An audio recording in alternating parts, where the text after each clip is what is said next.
मित्रहो नमस्कार. सप्रेम जय भीम. नमो बुद्धाय. आलोकशाही प्रस्तुत बुद्ध जयंती ऑनलाईन व्याख्यानमाला महोत्सव या कार्यक्रमामध्ये आपला सर्वांचं मनपूर्वक स्वागत करताना मला अतिशय आनंद होतो आहे. गेली अनेक दिवस गेले पंधरवडाभर आपण बुद्ध जयंतीच्या निमित्तानं बुद्धाच्या विविध पैलूंचा अनेक मान्यवरांच्या तोंडून वेध घेतो आहोत, समजून घेतो आहोत. बुद्धाला वेगवेगळ्या प्रकारानं समजून घेण्याचा हा आपला प्रयत्न आहे आणि त्या प्रयत्नांमध्ये आपण सारे अत्यंत प्रेमाने आणि जिव्हाळ्याने सहभागी होत आहात.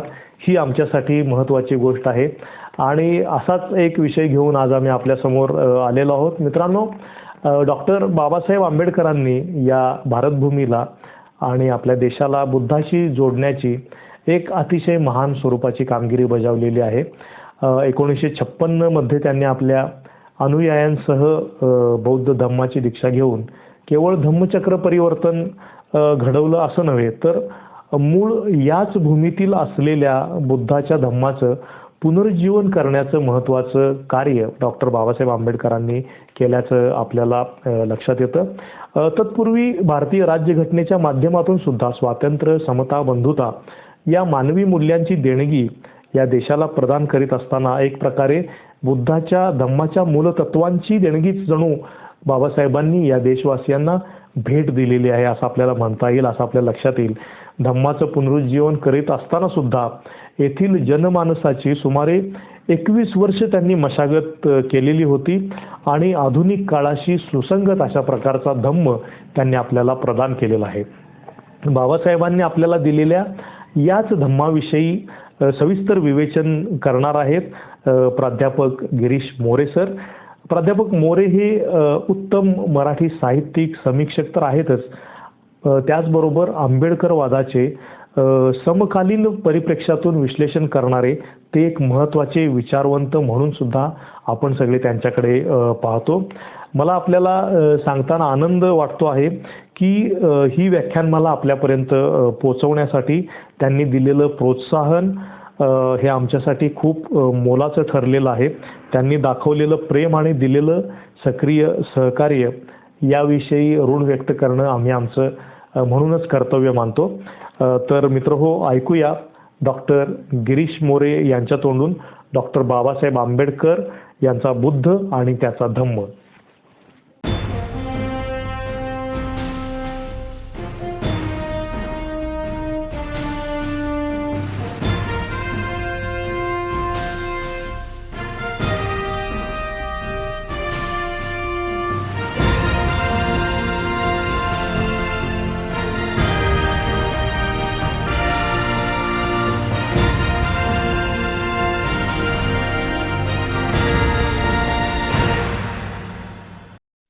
आलोकशाही या यूट्यूबचे प्रमुख आमचे मित्र डॉक्टर आलोक जत्राडकर आणि आपण सर्वजण, मी आपल्या पुढे एक वेगळा विषय घेऊन येतोय.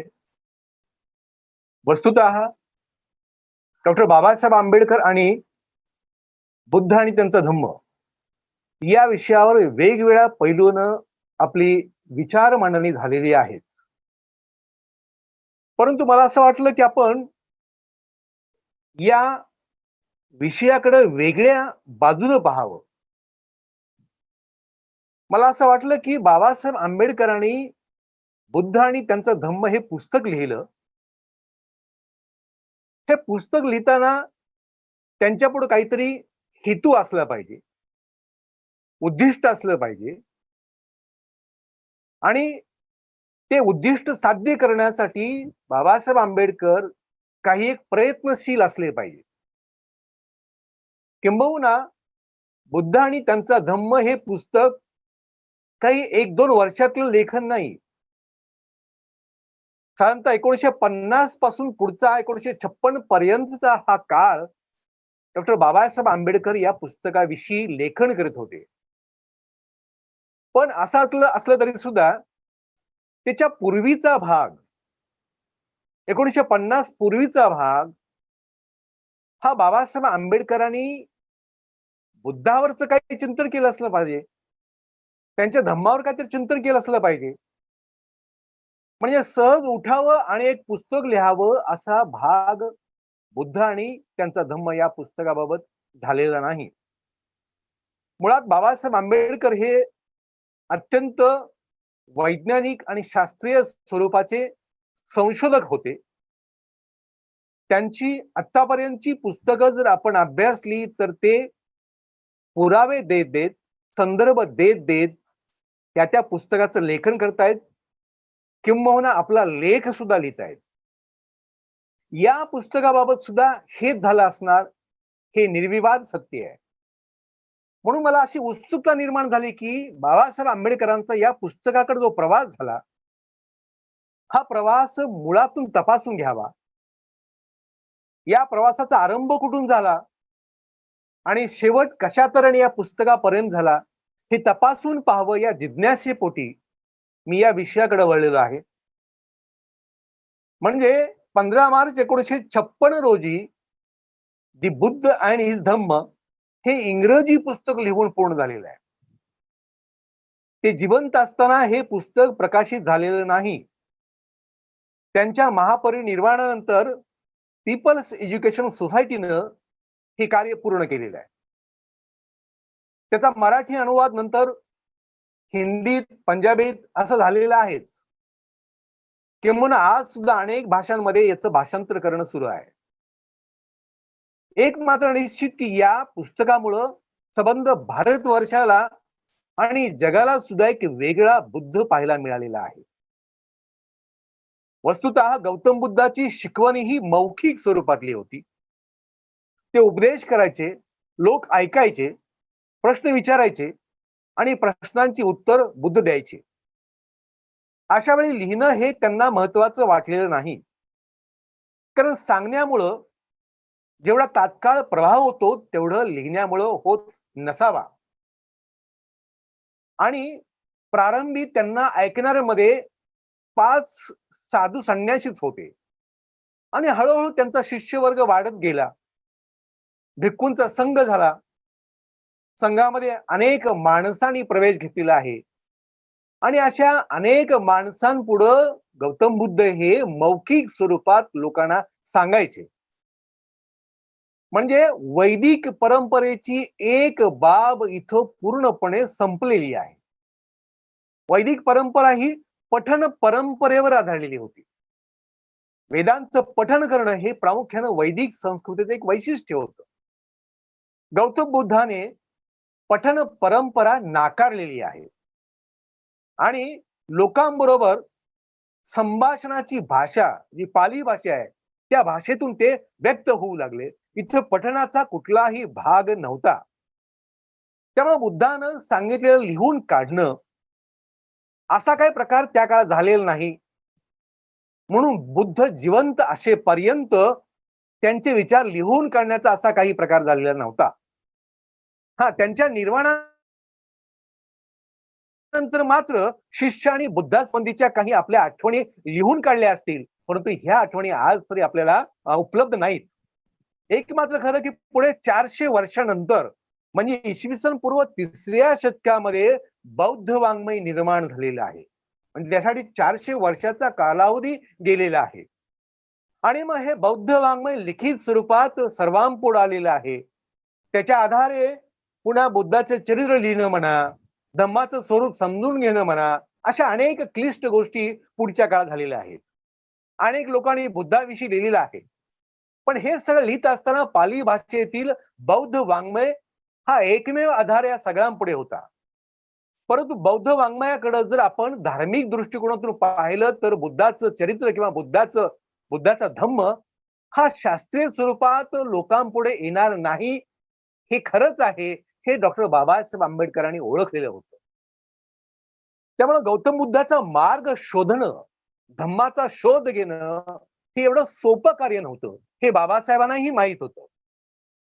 मी मगाशी सांगितल्याप्रमाणे डॉक्टर बाबासाहेब आंबेडकरांनी 1950-51 पासून गौतम बुद्धाचा अतिशय गांभीर्याने विचार केलेला आहे. शास्त्रीय स्वरूपात अभ्यास करणं सुरू केलेलं आहे ते 1950-51 पासून. वस्तुतः त्यांची बुद्धाची आणि बुद्ध विचाराची भेट ही 1907-08च्या आसपास झालेली आहे. दादा केळुसकरांनी त्यांना त्यांनी लिहिलेलं गौतम बुद्धाचं चरित्र लिहिलं आणि त्या दिवसापासून ते बौद्ध या विचाराकडे वळलेले आहेत. अन्यथा त्याच्यापूर्वी त्यांना रामायण महाभारत सगळं हे माहीत होतं. आता बुद्ध चरित्र म्हणजे धम्म नाही ही समजून घेण्याची गरज आहे. केळुसकरांनी लिहिलेलं बुद्ध चरित्र म्हणजे बुद्ध धम्म आहे असं आपल्याला म्हणता येत नाही.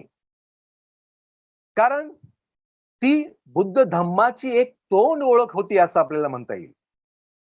वस्तुतः गौतम बुद्धाला समजून घेणं आणि त्या समकालीन लोकांना जेवढं अवघड गेलं असेल तेवढं आज सुद्धा अवघड जात आहे. म्हणजे एक विशिष्ट असं मत बुद्धाविषयी आणि बुद्धाच्या धम्माविषयी मांडणं हे समकाळामध्ये सुद्धा अवघड गेलेलं आहे, नंतरच्या काळातही अवघड गेलेलं आहे आणि आज सुद्धा अवघड जात आहे. परंतु बाबासाहेब आंबेडकरांच्या संशोधनामुळं काही एक सोय आपल्यापुढे झालेली आहे. एक लक्षात घ्या, बुद्धाच्या निर्वाणानंतर धम्माचं काय झालं असेल हा सगळ्यात मोठा प्रश्न आहे. वस्तुतः बुद्धाच्या पातळीपर्यंत कुठलाही शिष्य गेला नव्हता. शिवाय जिवंत असताना सुद्धा बुद्धानं आपला एक वारस नेमला होता असं काही सांगता येत नाही. म्हणजे संपत्तीचा वारस नेमता येतो, परंतु बुद्धीचा, विचाराचा, वर्तनाचा, नैतिकतेचा वारस काय आपल्याला नेमता येत नसतो. आणि म्हणून गौतम बुद्धानं ती परंपरा स्वतः स्वयंप्रज्ञेनं चालू ठेवा, निर्माण करा हे सांगितलेलं होतं.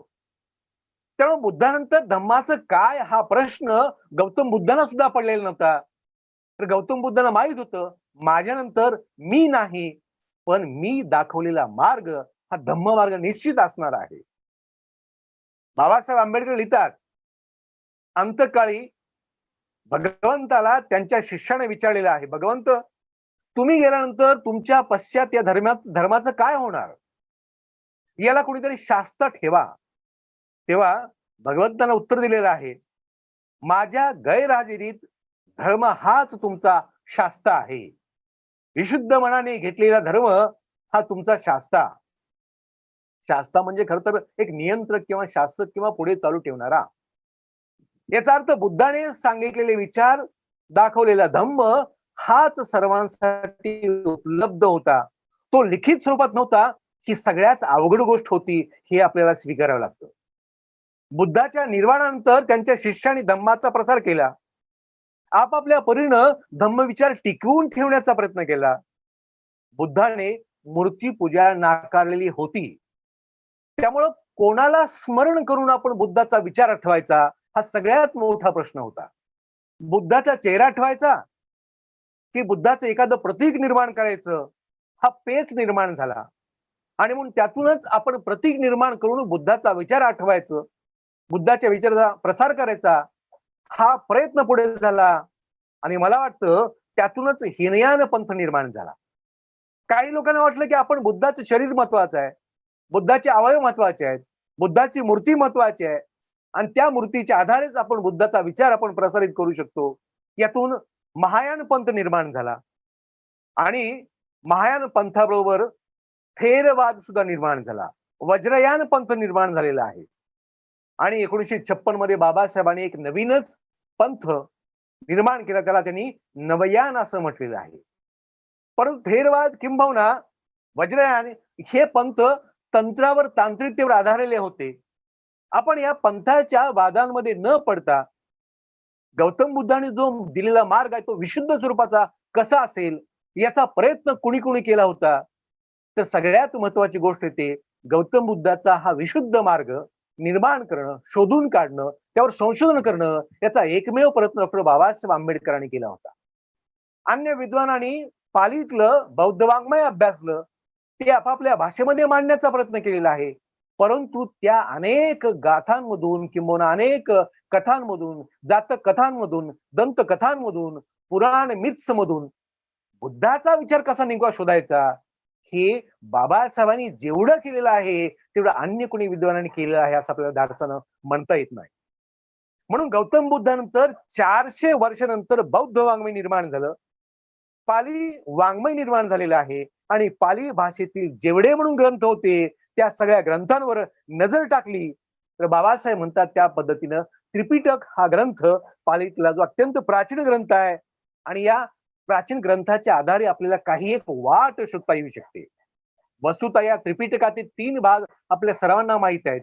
विनय पिटक आहे, सुत्त पिटक आहे, आदिधम्म पिटक आहे आणि त्याचबरोबर मिलिंद पन्नू नावाचं हे पुस्तक सुद्धा आहे. दीपवंश, महावंश हे ग्रंथ सुद्धा महत्वाचे आहेत. अनेक इंग्रजी ग्रंथांमधून बुद्ध विचार पुढे आलेला आहे.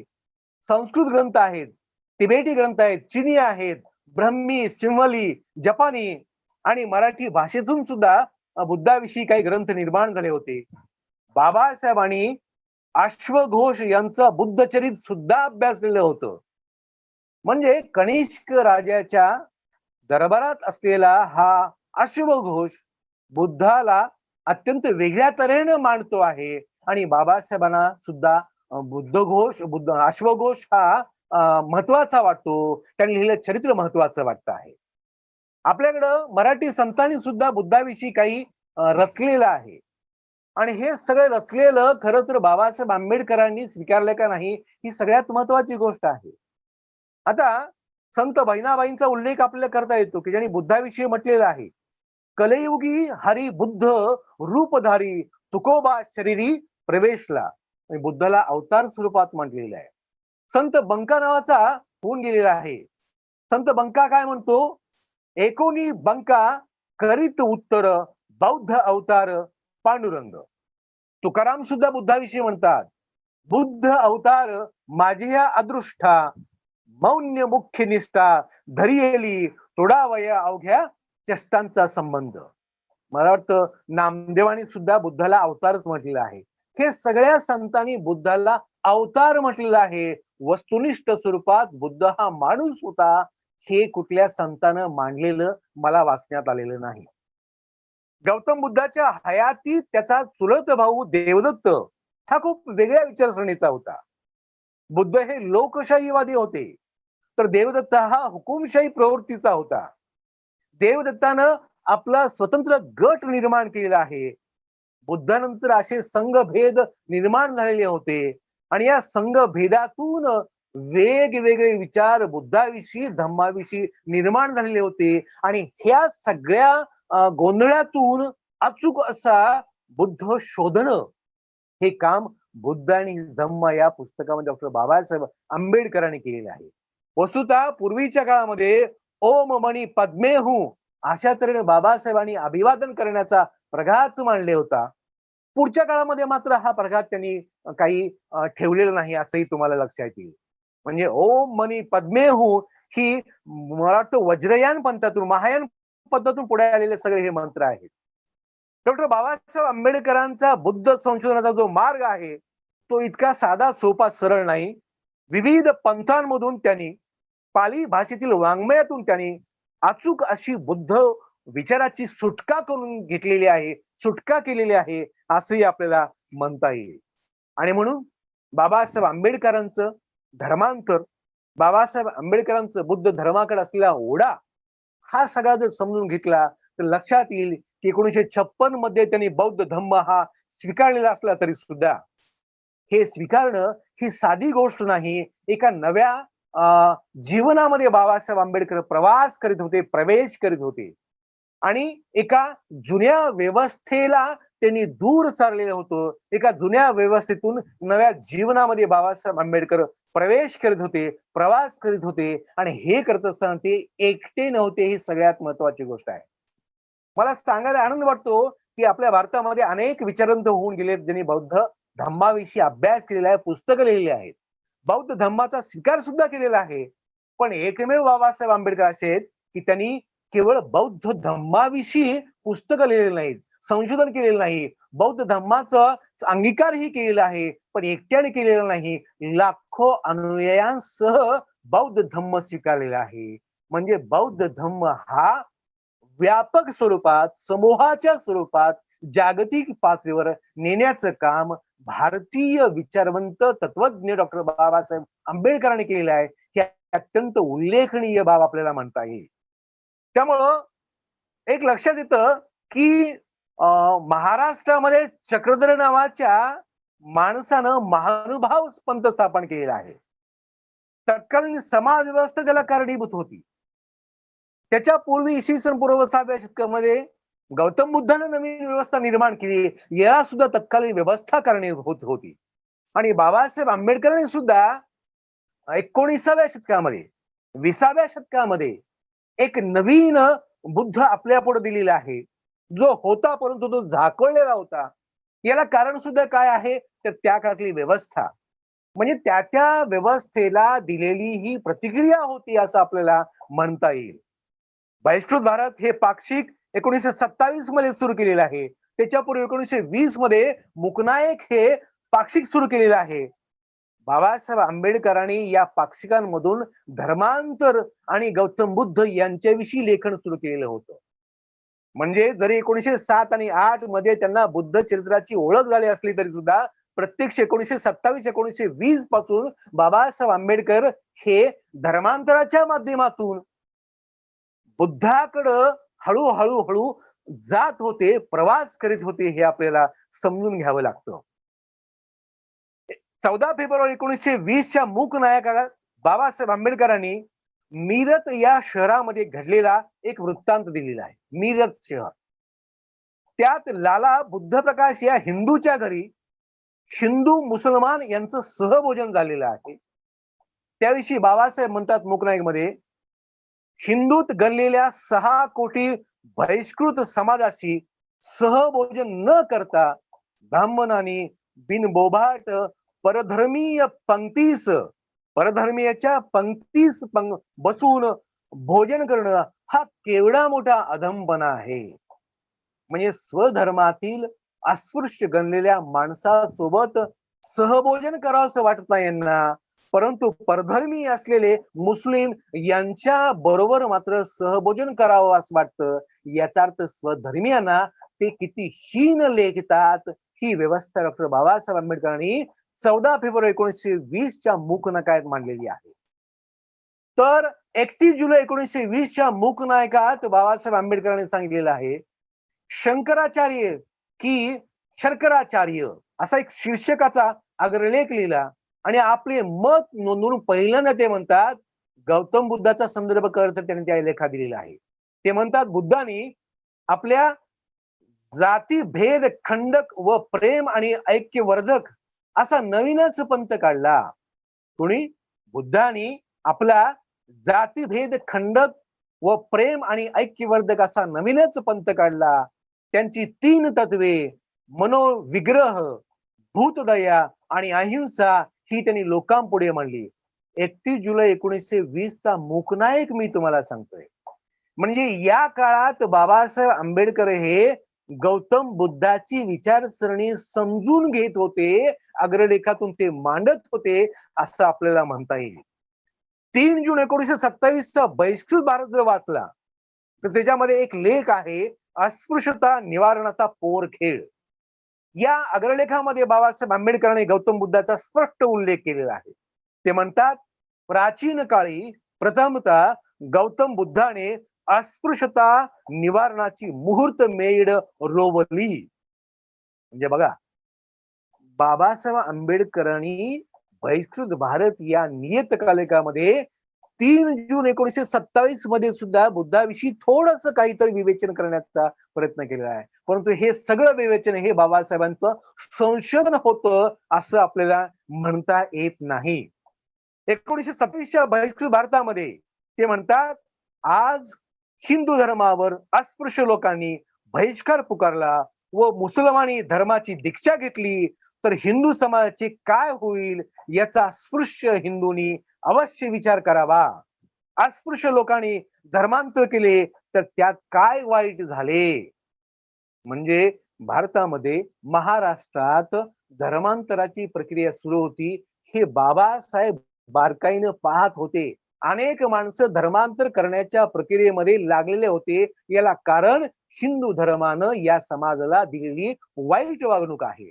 आणि मग आपल्या नियतकालिकातून बाबासाहेब हा इशारा देतात की जर हे माणसं अशा तऱ्हेने धर्मांतर करत असतील तर त्यांचं धर्मांतर करणं चुकीचं आहे असं कसं म्हणू शकता. तर त्या काळामध्ये अशा तऱ्हेने बाबासाहेब आंबेडकर धर्मांतर करणाऱ्या माणसांच्या बाजूने थोडंफार लेखन करतायत, परंतु हे भोपटकर, भास्कर भोपटकर यांना मात्र आवडलेलं नाही. त्यांनी टीका केलेली आहे. भाला नावाचं नियतकालिक लोकमान्य टिळकांच्या प्रेरणेने निर्माण झालेलं. या भालामधून भोपटकरांनी प्रचंड अशी टीका बाबासाहेबांवर केलेली आहे आणि या लोकांवर केलेली आहे की जे धर्मांतर करू इच्छितात. परंतु बाबासाहेबांनी भोपटकरांना प्रश्न विचारलेला आहे, जर तुम्ही अशा तऱ्हेने जर वर्तन देत असाल, वागणूक देत असाल, तर काही लोक धर्मांतर करत आहेत. हे चुकीचं कसं आहे, हे तुम्ही सांगू शकाल काय? म्हणजे 15 मार्च 1927 पुन्हा बहिष्कृत भारत वाचला. डॉक्टर बाबासाहेब आंबेडकरांनी हिंदू धर्माला जी नोटीस लिहिलेली आहे, तो लेख लिहिलेला आहे, त्यात बौद्ध आणि मुस्लिम धर्म यांच्याविषयी स्पष्ट असा उल्लेख आढळतो. मी हळूहळू बाबासाहेब आंबेडकर हे बुद्ध किंबहुना मुस्लिम किंवा ख्रिश्चन यांच्याकडं कशा तऱ्हेनं बघतायत हे सांगण्याचा प्रयत्न करतोय. तर या अग्रलेखामध्ये बाबासाहेब आंबेडकर प्रथमच म्हणतात, बौद्ध आणि मुस्लिम धर्म हा धर्मांतर करणार तयार नाही. म्हणजे मी स्वतः करण्यास सध्या तरी तयार नाही. बाबासाहेब स्वतः धर्म परंतु धर्मांतर करणारे माणसं होते यांचं निरीक्षण मात्र बाबासाहेब आंबेडकर होते.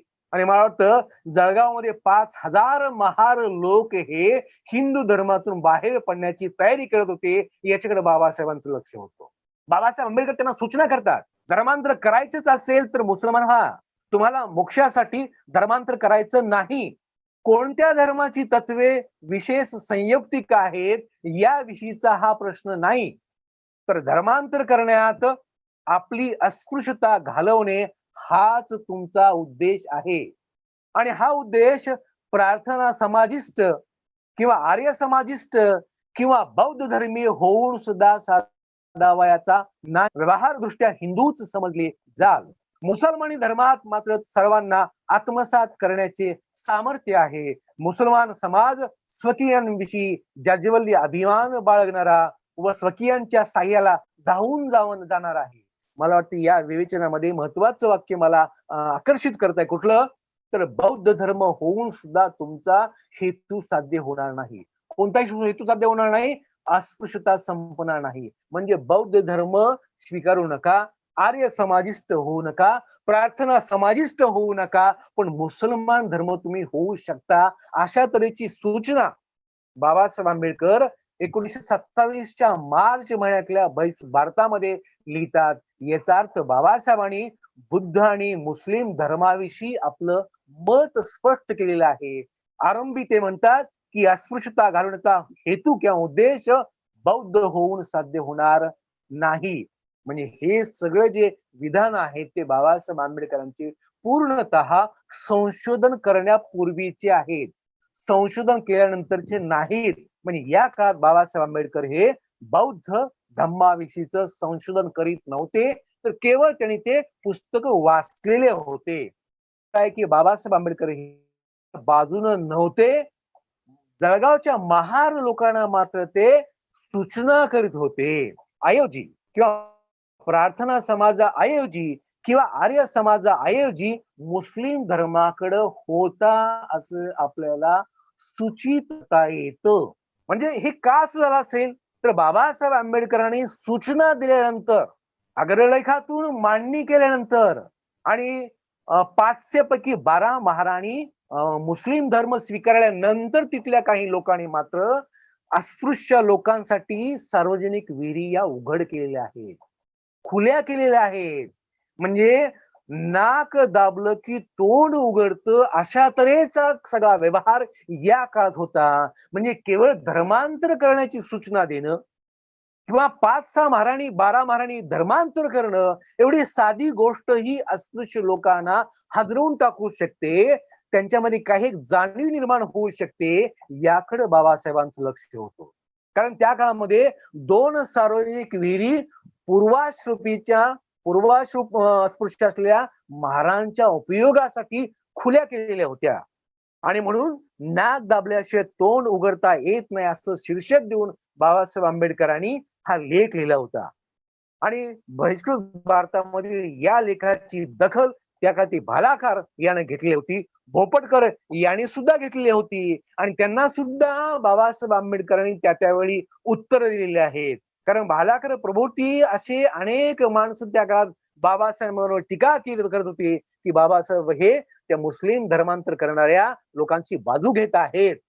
पण बाबासाहेब त्यांना म्हणतात, तुमचे जात भाई जोपर्यंत वरील प्रकारचं हिंदू संघटन प्रेम दाखवत आहेत, तोपर्यंत बहिष्कृत भारत वर्गातल्या लोकांना धर्मांतर करून मुसलमान होणं हे चांगलंच आहे असं वाटतं आहे. याच्याविषयी तुम्ही काय बोलणार?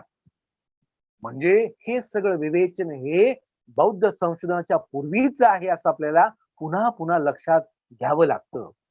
आणि बाबासाहेब आंबेडकर 1932 मध्ये, आता 27-28 पासून आपण 1932 या वर्षामध्ये येतोय आणि 1932 हे वर्ष माझ्या दृष्टीने अत्यंत महत्वाचं आहे. काय होतं 1932 या वर्षामध्ये? तर नाशिकच्या काळाराम मंदिराचा सत्याग्रह होतोय. ही फार मोठी चळवळ आहे. 1930 ला लंडन मध्ये ते गोलमेज परिषदेसाठी गेलेले आहेत. याच काळात जनता नावाचं साप्ताहिक सुरू केलेलं आहे. 1931 मध्ये मुंबई येथे महात्मा गांधी यांच्याबरोबर चर्चा त्यांची होते आहे. पंचम जॉर्ज बादशाहची भेट सुद्धा होते आहे. आणि सगळ्यात महत्वाचं आता मगाशी म्हटल्याप्रमाणे 1932 हे वर्ष महत्वाचं, कारण 5 सप्टेंबर 1932 रोजी वडाळा येथे एका सभेमध्ये बाबासाहेब म्हणतात, माझ्या सारख्याला सुद्धा या हिंदू धर्माचा अगदी वीट आला आहे. एवढेच नव्हे तर धर्मांतर सुद्धा करावेसे वाटते आहे. 5 सप्टेंबर 1932 ची ही घटना आहे. म्हणजे बाबासाहेब आंबेडकर जे पूर्वी धर्मांतराच्या बाजूने नव्हते, ते 1932 सप्टेंबर मध्ये मात्र धर्मांतराच्या बाजूने हळूहळू झुकत चाललेले आहेत. आणि मला सुद्धा या हिंदू धर्माचा अगदी वीट आलेला आहे. आणि एवढंच नाही तर धर्मांतर सुद्धा मला करावंसं वाटतं आहे. परंतु हे करत असताना मात्र कुठला धर्म स्वीकारायचा याचं स्पष्टीकरण अद्याप केलेलं नाही. ते 1935 मध्ये पुढे केलेलं आहे, हे सगळ्यांना माहित आहे. म्हणजे 1935च्या घोषणेकडे जात असताना बाबासाहेब आंबेडकर किती संयमानं शांतपणे पावलं टाकत होते असं आपल्याला म्हणता येईल. म्हणजे या काळात सुद्धा बुद्धाविषयीचा त्यांचा सखोल अभ्यास झालेला होता असं आपल्याला म्हणता येत नाही. धर्मांतराविषयी मात्र ते ठाम झाले होते. 1932 रोजी डॉक्टर बाबासाहेब आंबेडकर धर्मांतर करावेसे वाटते असं म्हणतात. आणि त्याच वर्षी वस्तुतः पुणे करारावर स्वाक्षरी सुद्धा झालेली आहे. याच वर्षी पत्नी त्यांची रमाबाईंचं निधन झालेलं आहे. याच वर्षी ते मुंबईच्या विधी महाविद्यालयामध्ये प्राचार्य पदावर नियुक्त झालेले आहेत.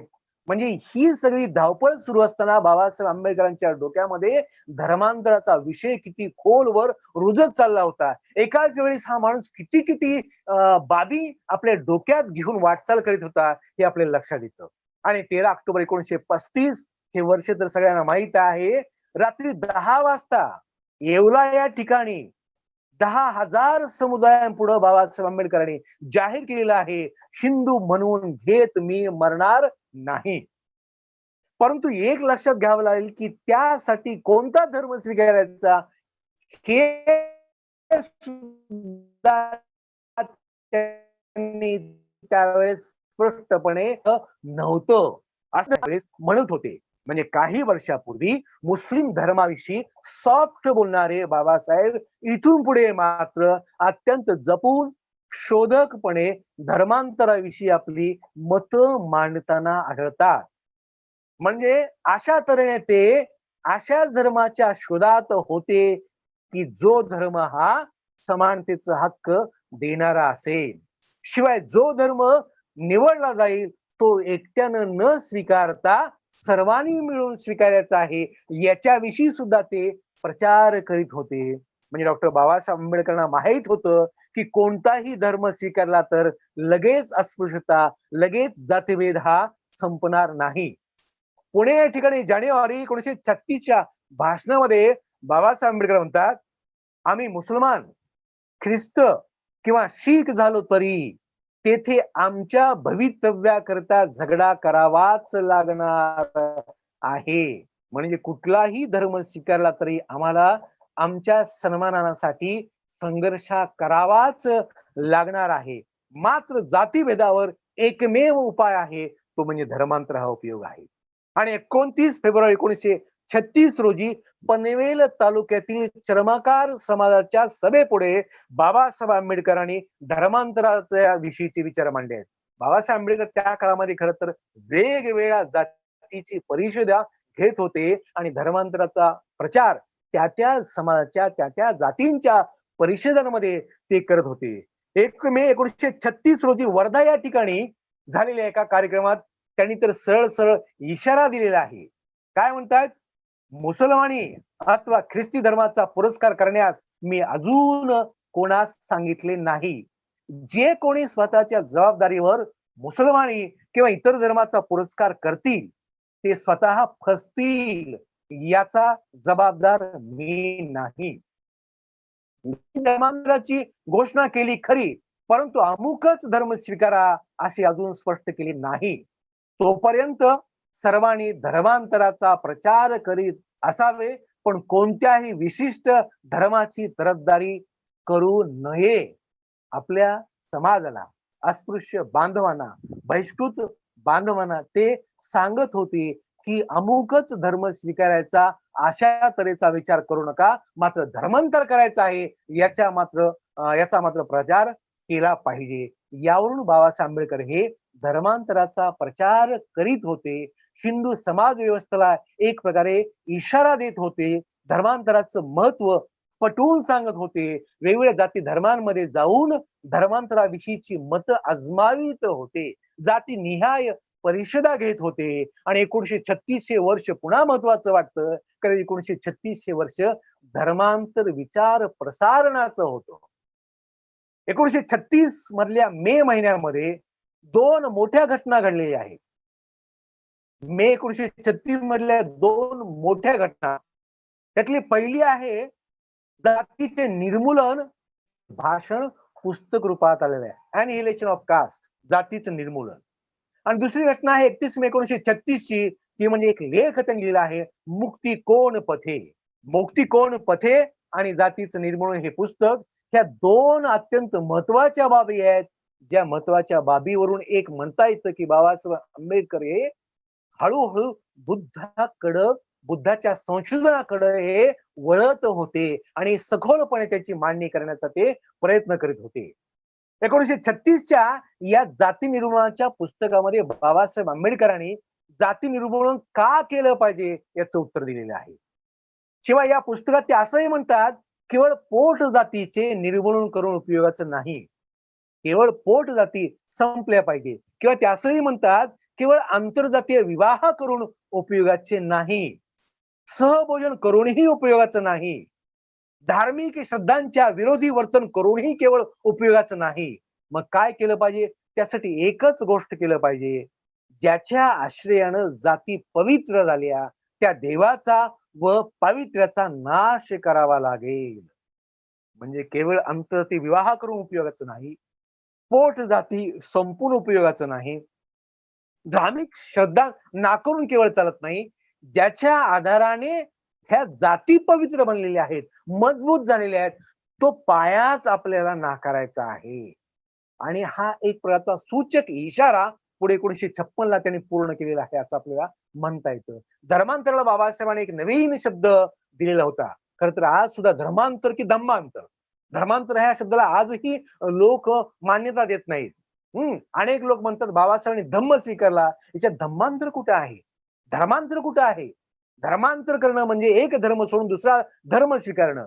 अशा वेळी सुद्धा बाबासाहेब म्हणतात, कुणाला धर्मांतर हा शब्द जर मान्य नसेल तर त्यांनी काय करावं? त्याला नवजीवन हा शब्द त्यांनी स्वीकारावा. पण धर्मांतराला नवजीवन स्वीकारणं असा शब्द, पर्यायी शब्द बाबासाहेब आंबेडकरांनी दिलेला आहे. तर मुक्ती कोण पते हे हा जो लेख आहे तो विस्तृत स्वरूपात धर्मांतराचा उल्लेख करणारा, आणि ते म्हणतात की आपल्याला अगोदर आर्थिक उन्नती महत्वाची आहे की धार्मिक उन्नती महत्वाची आहे? म्हणजे धर्मांतर महत्वाचं आहे की आर्थिक उन्नती महत्वाची आहे? बाबासाहेब आंबेडकरांनी आर्थिक उन्नती महत्वाची नाही, प्राधान्य कशाला दिलेलं आहे?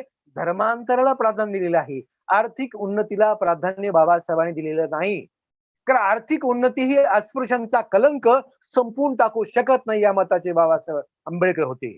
त्यामुळं मुसलमान म्हणून घेणे, ख्रिस्ती म्हणून घेणे, बुद्ध म्हणून घेणे किंवा काहीतरी म्हणून घेणे हे जसं धर्मांतर आहे तसं नामांतर सुद्धा आहे. मात्र धर्मांतर हे करणं किंवा नवजीवन स्वीकारणं हे अत्यंत महत्वाचं आहे असं बाबासाहेब आंबेडकरांना वाटतं आहे. पुढे जुलै ऑगस्ट 1936 मधला जनता वाचला आपण, तरी जनतामध्ये एक अग्रलेख लिहिलेला आहे, अस्पृश्यांचे धर्मांतर आणि त्यांचे राजकीय हक्क. या लेखात सुद्धा डॉक्टर बाबासाहेब आंबेडकरांनी स्पष्टपणे सांगितलेलं आहे, हिंदू धर्माचा त्याग केला तर आपणास राजकीय हक्कांना मुकावे लागणार नाही. म्हणजे धर्मांतर करणाऱ्यांना ते धीर देत होते, त्यांचा आत्मविश्वास वाढवत होते. कारण धर्मांतर केल्यामुळे अनेक लोक म्हणायचे की त्यांचे राजकीय हक्क संपुष्टात येतील, पण बाबासाहेब म्हणत होते की असं होणार नाही, असं होऊ देणार नाही. म्हणजे बाबासाहेब आंबेडकर एकाच वेळी धर्मांतराच्या बाजूनं लोकांचं मन वळीत असताना त्यांना धाडस त्यांच्यामध्ये निर्माण करत होते, आत्मविश्वास निर्माण करत होते. आणि याच काळामध्ये 1936 ते 1940 हा जो काळ आहे, तो काळ बाबासाहेब आंबेडकर शांत बसले नव्हते. त्यावेळेस ते स्वतंत्र अशा मजूर पक्षाची स्थापना त्यांनी केलेली आहे. मुंबईची असेंब्ली निवडणूक त्यांनी लढवलेली आहे, किंवा कामगार परिषदा ते घेत आहेत, शेतकरी परिषदा ते घेत आहेत. थॉट्स ऑन पाकिस्तान नावाचा ग्रंथ त्यांनी लिहिलेला आहे. जनता पत्रातून त्यांनी अस्पृश्यतेची कुळ कथा नावाचा लेख सुद्धा लिहिलेला आहे. आणि मला वाटतं हा पहिला लेख मला अत्यंत महत्वाचा वाटतो, अस्पृश्यतेची कुळ कथा, की ज्या लेखामध्ये बाबासाहेब आंबेडकरांनी बुद्धाच्या शिकवणीचा संदर्भ दिलेला आहे. काय शिकवण बुद्धाने दिलेली आहे, तो लेख म्हणजे अस्पृश्यतेची कुळ कथा हा जनता मधला लेख आहे. मला वाटतं 17 मे 1941 चा हा लेख आहे. आणि 1941 पासून पुन्हा आणखी दृढपणे बाबासाहेब आंबेडकर हे धम्माच्या संशोधनाकडे वळलेले आहेत असं आपल्याला लक्षात येईल. त्या लेखाचा उल्लेख मी करतोय. त्या लेखामध्ये बुद्ध जयंती आणि राजकीय महत्व तिचं याच्यावर त्यांनी प्रकाश टाकलेला आहे. हा पहिला लेख आहे की ज्या लेखामध्ये त्यांनी सिद्धार्थ गौतम बुद्धाविषयी विस्तृत असं लेखन केलेलं आहे. 1941 चा लेख आहे. तो लेख मला अत्यंत महत्वाचा वाटतो आणि अधिक स्पष्टी करावा वाटतो. कारण बुद्ध आणि त्यांचा धम्म या पुस्तकात या लेखातले अनेक संदर्भ बाबासाहेबांनी वगळलेले आहेत. कारण ते संशोधित स्वरूपाचं पुस्तक होतं. हा लेख मात्र इतर पुस्तकांच्या आधारे गौतम बुद्धाची शिकवण कशी होती याच्याविषयी लेखन केलं होतं. या लेखातील हे जे आहेत असे तुम्हाला लक्षात येईल. यावरून या लेखातील सर्वच मजकूर हा विवाद्य आहे असंही आपल्याला म्हणता येत नाही, परंतु काही चरित्रात्मक गोष्टी बुद्धाच्या त्या मात्र विवाद्य स्वरूपातल्या आहेत की ज्या त्यांनी पुढे आकारलेल्या आहेत. उदाहरणार्थ गौतम बुद्धाला 4 गोष्टी नजरेस पडतात, म्हणजे वृद्ध आहे, आजारी माणूस आहे, अंत्यत्र आहे किंवा संन्यासी आहे, हे मांडलेलं आहे. ही 4 दृश्य पाहून गौतमाच्या मनावरती मोठा परिणाम झाला. या 4 दृश्याहून त्यांनी बोध घेतला, जगात दुःख आहे आणि मनुष्य जीवित हे अशाश्वत आहे. एकंदरीत चौथे दृश्य म्हणजे संन्यासी वृत्ती हेच खरं ध्येय होय असं त्यांना वाटलं. आणि म्हणून ज्या जगात दुःख आहे, जरा आहे, मरण आहे, अशा संसारात काहीही अर्थ नाही असं त्यांना वाटलं आणि गृहत्याग केला असं बाबासाहेब आंबेडकर खुद्द लिहितात. बाबासाहेब आंबेडकरांचा हा लेख संशोधित स्वरूपाचा नाही असं पुन्हा मी सांगतो आहे. पण बाबासाहेब आंबेडकरांनी या लेखामध्ये गौतम बुद्धाची शिकवण मात्र अत्यंत चांगल्या पद्धतीने मांडलेली आहे. आता हे असं का झालं असेल? बाबासाहेब आंबेडकरांपुढे जे पुस्तकं उपलब्ध होते, ते त्या पुस्तकाच्या आधारे बाबासाहेब आंबेडकरांनी सगळं हे लेखन केलं होतं. किंबहुना बौद्ध वाङ्मय जे होतं पाली भाषेतलं, त्या पाली भाषेतील बौद्ध वाङ्मयाच्या आधारे काही लेखन केलं होतं. परंतु हे लेखन करताना काही गृहीत तत्वे ज्या विचारवंतांनी मांडली होती त्याचाच आधार घेऊन बाबासाहेब आंबेडकर लिहित होते. आणि म्हणून बुद्धाच्या कर्तृत्वाविषयी बाबासाहेब आंबेडकर या लेखामध्ये मांडतात. परंतु 4 दृश्याचा हा जो भाग आहे तो भाग मात्र या लेखामध्ये मांडलेला आहे. तो पुढच्या 1956च्या ग्रंथामध्ये पुस्तकात मांडलेला नाही. 24 सप्टेंबर 1944 रोजी मद्रास या ठिकाणी बाबासाहेब आंबेडकरांनी भाषण दिलेले आहे. ते काय म्हणतात? बुद्धाने सत्याची व्याख्या अगदी सोप्या शब्दामध्ये दिलेली आहे. मद्रासचं भाषण आहे, आपल्या भारतातलं महाराष्ट्रातलं नाही तर मद्रासचं आहे. बुद्धाने सत्याची व्याख्या अगदी सोप्या शब्दात सांगलेली आहे. इंद्रियांना कळू शकेल तेच सत्य. म्हणजे बाबासाहेब आंबेडकर मद्रासच्या भाषणामध्ये बुद्धाच्या विचारावर कशा तऱ्हेनं संशोधनात्मक प्रकाश टाकण्याची तयारी करत होते. जगाच्या इतिहासात स्वातंत्र्य, समता, बंधुता हा जो आदेश देणारा बुद्ध हा पहिला मनुष्य आहे जगाच्या इतिहासात. हे सुद्धा म्हणणं कुठलं मद्रासच्या भाषणातलं आहे. जो आदेश आजही नष्ट झालेला आहे आणि त्याचीच आज हिंदू समाजाला सर्वात जास्त गरज आहे. मद्रासचं हे भाषण मला पुन्हा महत्वाचं वाटतं, कारण जगाच्या पटलावर ते स्वातंत्र्य, समता, बंधुता हा जो गौतम बुद्धाचा विचार आहे तो विचार मांडण्याचा ते प्रयत्न करत होते. याचा अर्थ बाबासाहेब आंबेडकरांनी वेद वाचले होते. एकदा नव्हे कितीदा तरी वेद वाचले होते. त्यावरून त्यांनी ठरवलं होतं की वेद हे दोनच आहेत खरे, एक ऋग्वेद आणि दुसरा अथर्ववेद. मात्र त्यांना या दोन वेदामध्ये महत्वाचं मानवाच्या उन्नतीसाठी काहीही नाही असं वाटलेलं आहे. समाजाच्या उन्नतीसाठी काही पोषक आहे असं काहीही या वेदात नाही. कोणी या ठिकाणी 1944च्या नोव्हेंबर महिन्यातल्या 29 तारखेला ते म्हणतात, गेली 15 वर्षे मी गीतेचा अभ्यास करीत आहे आणि गेली 15 वर्षे गीतेचा अभ्यास केल्यावरच माझी मते मांडण्यास मी सुरुवात केली आहे.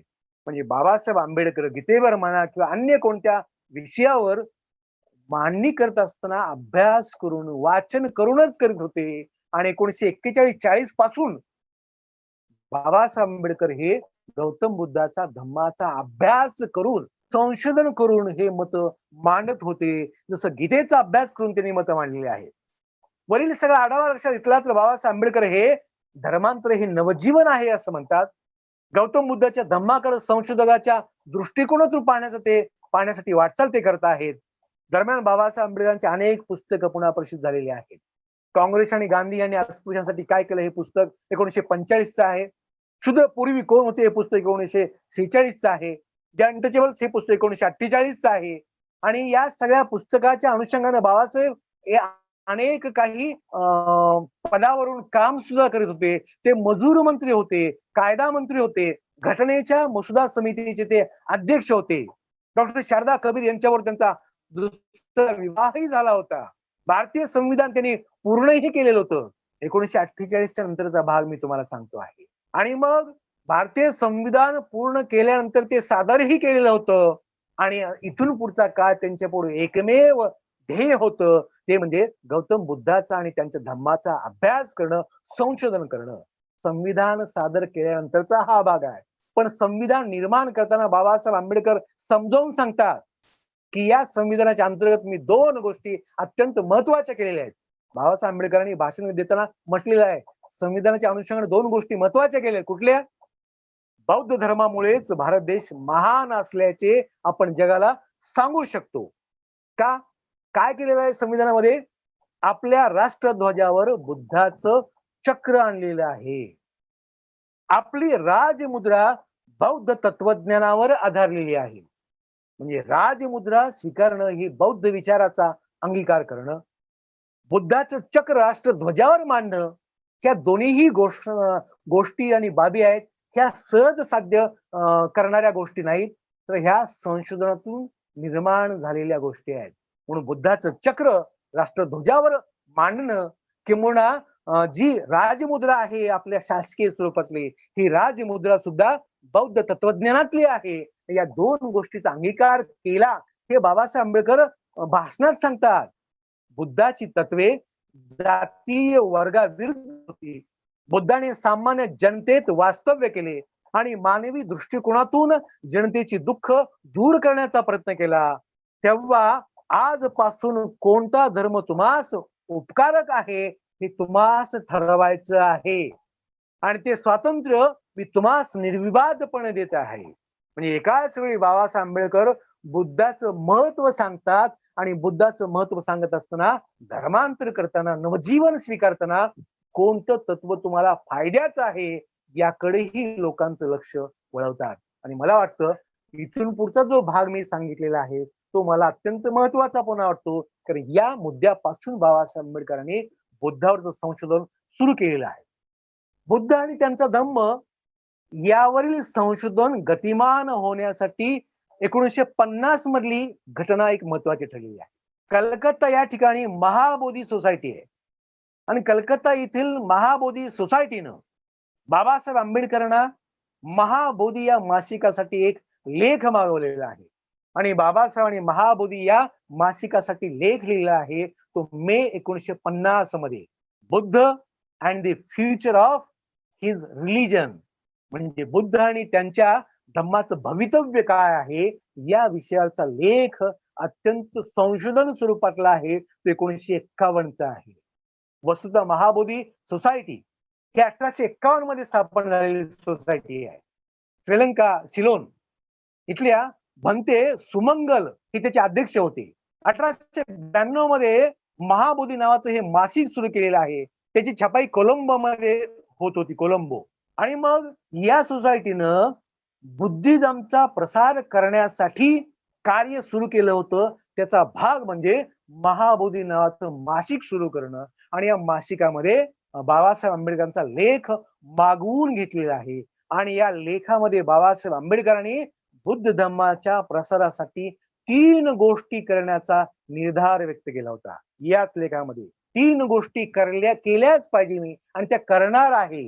कोणत्या 3 गोष्टी होती? पहिली गोष्ट ही की बौद्ध धर्माचा बायबल सदृश्य प्रमाणभूत असणारा एकमात्र ग्रंथ तयार करणे. दुसरी गोष्ट आहे बौद्ध भिक्खू संघाच्या संघटनेत, ध्येय धोरणात व कार्यप्रणालीत आमूलाग्र बदल घडवून आणणे. आणि तिसरी गोष्ट आंतरराष्ट्रीय स्वरूपाचे बौद्ध सेवा संघ स्थापन करणं. पहिल्या क्रमांकाची गोष्ट कुठली आहे तर प्रमाणभूत असा बायबल सदृश्य ग्रंथ निर्माण करणं. कुणावर? बुद्ध आणि बुद्धाच्या धर्मावरचा. दुसरी गोष्ट आहे बुद्ध भिक्खू संघटना त्याच्यामध्ये बदल करणं आणि तिसरी गोष्ट आहे की आंतरराष्ट्रीय बौद्ध सेवा संघ स्थापन करणं. परंतु बाबासाहेब आंबेडकरांचं प्राधान्य सुरुवातीला कशाला होतं तर बुद्ध आणि हिज धम्मा पुस्तक लिहिण्यावर होतं. यावरून बाबासाहेब आंबेडकर हे प्राधान्यक्रमाने बुद्ध धर्मावर प्रमाणभूत असा ग्रंथ लिहू पाहत होते. त्याची सुरुवात ते करत पाहत होते. बायबल सारखा एकमात्र ग्रंथ, बायबल सारखा याचा अर्थ बायबल केवळ उच्चार आहेत, तो पवित्र होली ग्रंथ वगैरे अशा स्वरूपात बायबल एक असा गोठला ग्रंथ वाचला की अख्खा धर्म कळावा, अख्खा विचार कळावा. तशी बायबलमध्ये सोय आहे, तशी कुराणामध्ये सोय आहे. पण बौद्ध धर्माच्या वाङ्मयातून असा एक कुठलं तरी पुस्तक घेतलं आणि ते पुस्तक वाचलं तर बुद्ध विचार करतो हे आपल्याला म्हणता येत नाही. बुद्ध धम्म करतो असं आपल्याला म्हणता येत नाही. ते असंही म्हणतात की बौद्ध वाङ्मयाच्या अथांग महासागरात एखाद्याने बौद्ध धर्माचे सार समजून घेण्यासाठी कितीही बुड्या मारल्या तरी ते हस्तगत करता येणार नाही. एवढं अफाट असं सगळं हे बौद्ध वाङ्मय आहे. म्हणजे बाबासाहेबांचं सगळं हे जे विधान आहे हे केवळ महाराष्ट्रातील माणसांसाठी, अस्पृश्यांसाठी केवळ नाही तर बुद्ध धम्माचा विचार हे ते जागतिक पातळीवरून करीत होते. बायबल सारखा प्रमाणभूत ग्रंथ लिहिणं हा जागतिक पातळीवरचा आहे, तेही इंग्रजी भाषेतून लेखन करणार आहे. याचा अर्थ ही केवळ महाराष्ट्रासाठी, भारतासाठी घटना नव्हती तर ती घटना ही जागतिक स्तरावरची होती असं आपल्याला म्हणता येईल. म्हणजे बौद्ध वाङ्मयाच्या विपुलतेमुळं, त्यातल्या वैविध्यतेमुळं, मतभिन्नतेमुळं, त्यातल्या मिथकांमुळं, दंतकथामुळं, दैवी चमत्कारिक कथांमुळं अभ्यासकांपुढं जी काही अवघड अवस्था होती बुद्ध धम्म निर्माण करण्याची, शोधण्याची, लिहिण्याची, ती सोय बाबासाहेब आंबेडकरांनी करून घेतली. ती सोय करून घेणे याचा अर्थ स्वतःला झोकून दिलेले आहे. 1950 पासून बाबासाहेब आंबेडकरांनी स्वतःला बुद्ध धम्माच्या अभ्यासामध्ये अगदी झोकून दिलेलं आहे असं आपल्याला म्हणता येईल. त्यासाठी अनेक पुस्तकांचं वाचन बाबासाहेबांनी केलेलं आहे. त्यातलं धम्मपद हा ग्रंथ थोडासा त्यांना महत्वाचा वाटतो बौद्ध वाङ्मयातला. पण असं असलं तरी सुद्धा बाबासाहेब आंबेडकरांपुढे मराठीतले काही ग्रंथ सुद्धा होते.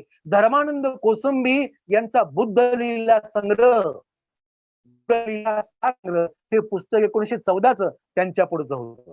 खरं त्या अनुषंगाने एक गोष्ट घडत होती आणि धर्मानंद कोसंबीनीच खरं तर त्यांच्या या पुस्तकामध्ये सांगितलेलं आहे की महाराष्ट्रामध्ये किती गोंधळ वाढला होता बुद्धाच्या विचारासंबंधीनं.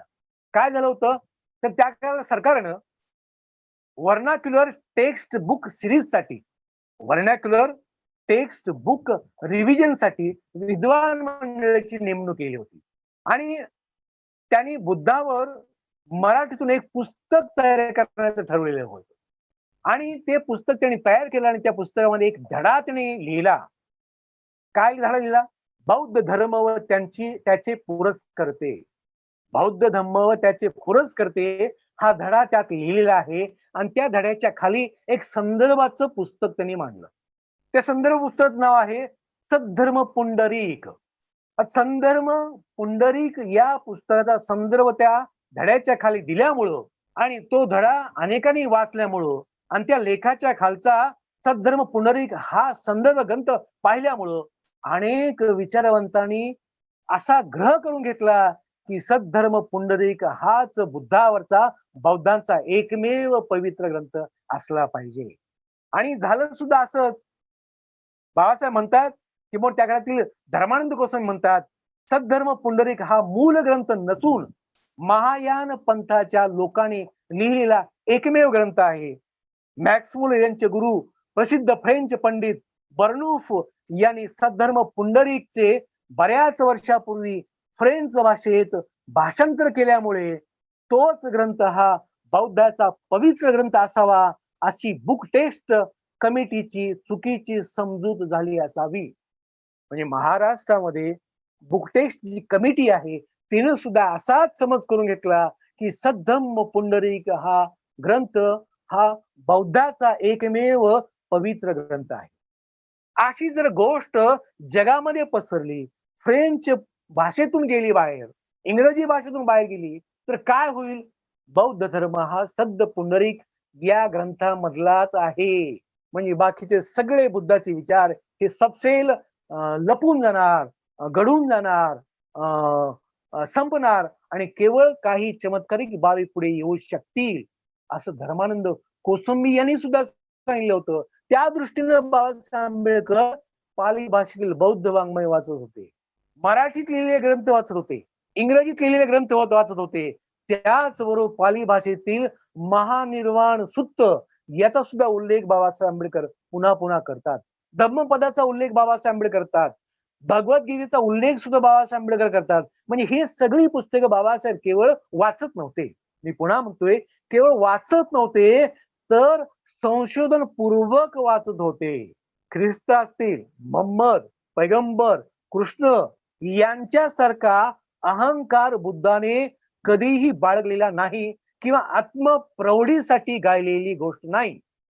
बुद्धाने केवळ आपण मानवपुत्र आहोत असं सांगून सर्वसाधारण माणूस म्हणूनच त्यांनी आपल्या धर्माचा तत्वज्ञानाचा प्रसार केलेला आहे.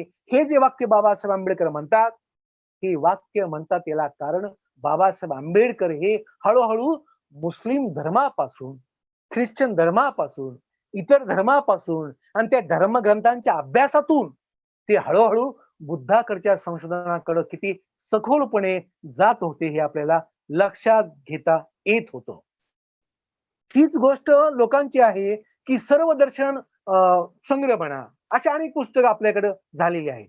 किंवा त्या काळामध्ये सर्व धर्म समभाव नावाची संकल्पना सुद्धा उदयास आली होती, जी आज सुद्धा उदयास आलेली आहे, की जी बाबासाहेब आंबेडकरांना पसंत नव्हती, आजही नाही. सर्व धर्म समभाव हा जो भाग आहे म्हणजे सर्व धर्म समभाव जोपासणं म्हणजे कोणताही धर्म वाईट नाही असं म्हणणं. म्हणजे कोण वाईट आहे? माणूस वाईट आहे असं म्हणणं. बाबासाहेब आंबेडकरांनी नेमकं याच्यापेक्षा वेगळं मत मांडलेलं आहे. सर्व धर्म खरे आहेत किंवा सारखे आहेत असं म्हणण्या इतका मिथ्यावाद दुसरा कोणताच नाही असं बाबासाहेब आंबेडकर म्हणतायत. म्हणजे सर्व धर्म सारखे आहेत असं सर्वसाधारण मत बाबासाहेब आंबेडकर इतर विचारवंतासारखं करत नाहीत. आणि म्हणून बाबासाहेब आंबेडकरांचे कोणते विचार आहेत की जे विचार बदलून लोक सांगत होते? कारण अहिंसा तत्व बाबासाहेबांचं आहे. केवळ माणसं अहिंसा या तत्वालाच धरायचे आणि बुद्ध मांडायचे. बाबासाहेब आंबेडकरांना वाटतं की गौतम बुद्धाचं केवळ अहिंसा हे तत्वच आहे असं नाही. ते तत्व महत्वाचं आहे, पण अहिंसा या तत्वाबरोबरच त्यांचे सामाजिक जीवनातले, वैयक्तिक किंवा आर्थिक जीवनातले, राजकीय स्वातंत्र्याचे असे कितीतरी क्षेत्रातले विचार आणि तत्वज्ञान हे अत्यंत महत्वाचं आहे. त्यांची भूमिका महत्वाची आहे. स्त्री पुरुष समानतेविषयीची भूमिका महत्वाची आहे.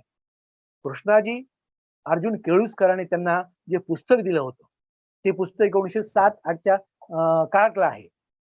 बुद्धाविषयी त्यांनी भरपूर पुस्तक वाचले होते. त्यात हे सुद्धा पुस्तक होतं खरं तर. कोणाचं?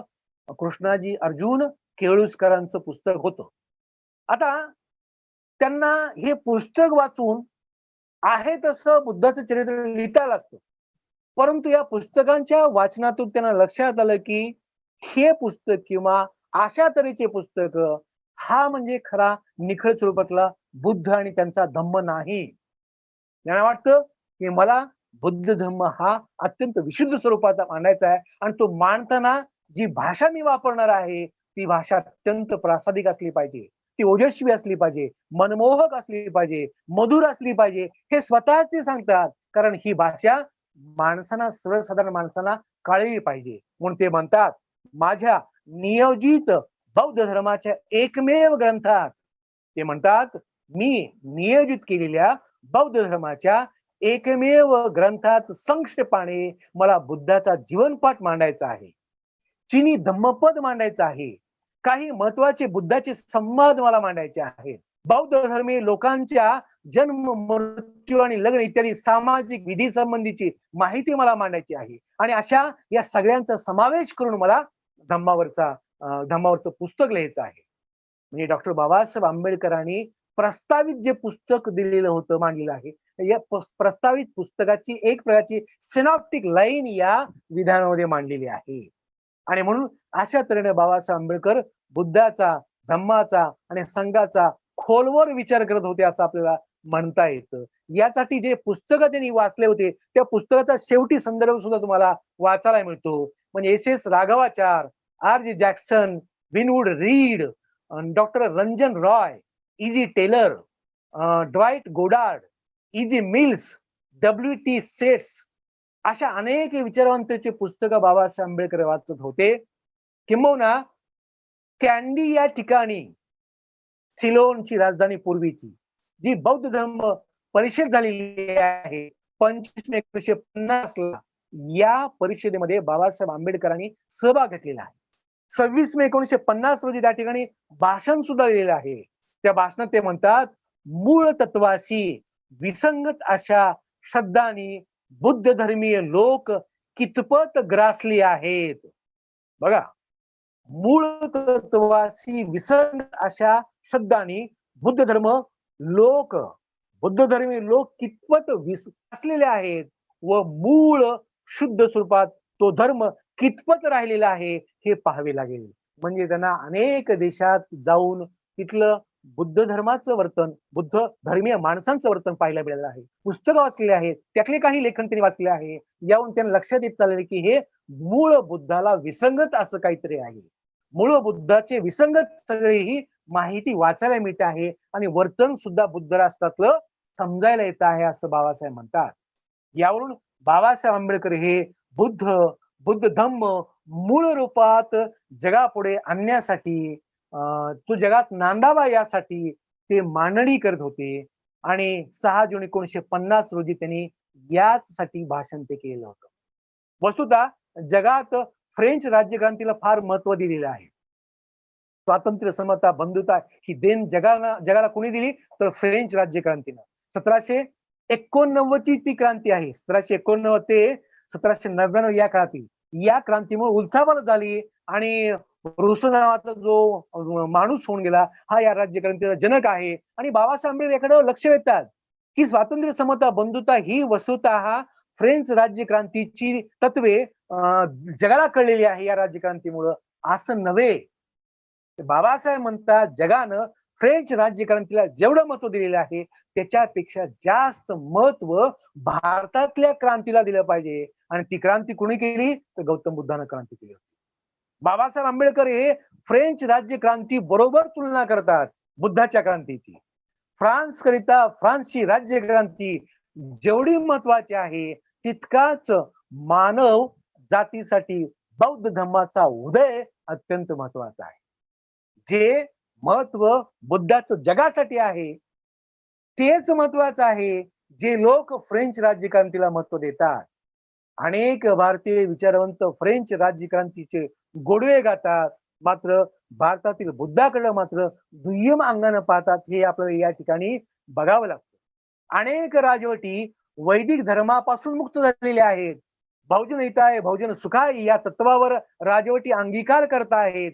याकडे दुर्लक्ष करून माणसं विचार करतायत, भारतीय विचारवंत दुर्लक्ष करतायत. मात्र बाबासाहेब आंबेडकरांनी यासह गौतम बुद्धाच्या संदेशाकडं, धम्माकडं अत्यंतिक जास्त लक्ष दिलेलं आहे. याच भाषणामध्ये बाबासाहेब आंबेडकर म्हणतात की बुद्ध धम्माचा जो ऱ्हास भारतात झालेला आहे याला 3 गोष्टी प्रामुख्याने कारणीभूत आहेत. एक तर अशोकानं अत्यंत उदारपणा दाखवला, त्याचबरोबर संघामधल्या भिक्खूंनी जे काम करायला पाहिजे ते केलेलं नाही, आणि शिवाय परकीय मुस्लिम आक्रमणामध्ये जे काय बुद्धिमूर्तीचं हनन झालं, तोडफोड झाली, भिक्खूंची कत्तल झाली किंवा नालंदा सारख्या विद्यापीठाला आग लावली, तिथल्या विद्यार्थ्यांना मारलं, तिथलं साहित्य जाळून टाकलं वगैरे, अशा अनेक घटनांमुळे बुद्ध धर्माचा ऱ्हास झालेला आहे. बुद्ध विचाराचा ऱ्हास झालेला नाही. बुद्ध विचार अजूनही जगावर राज्य करतो आहे, मात्र त्याचा थोडाफार लोप होण्यासाठी या घटना कारणीभूत होत आहेत, असंही बाबासाहेब आंबेडकर सांगतायत. मी उत्तरार्धाकडे वळतो आहे.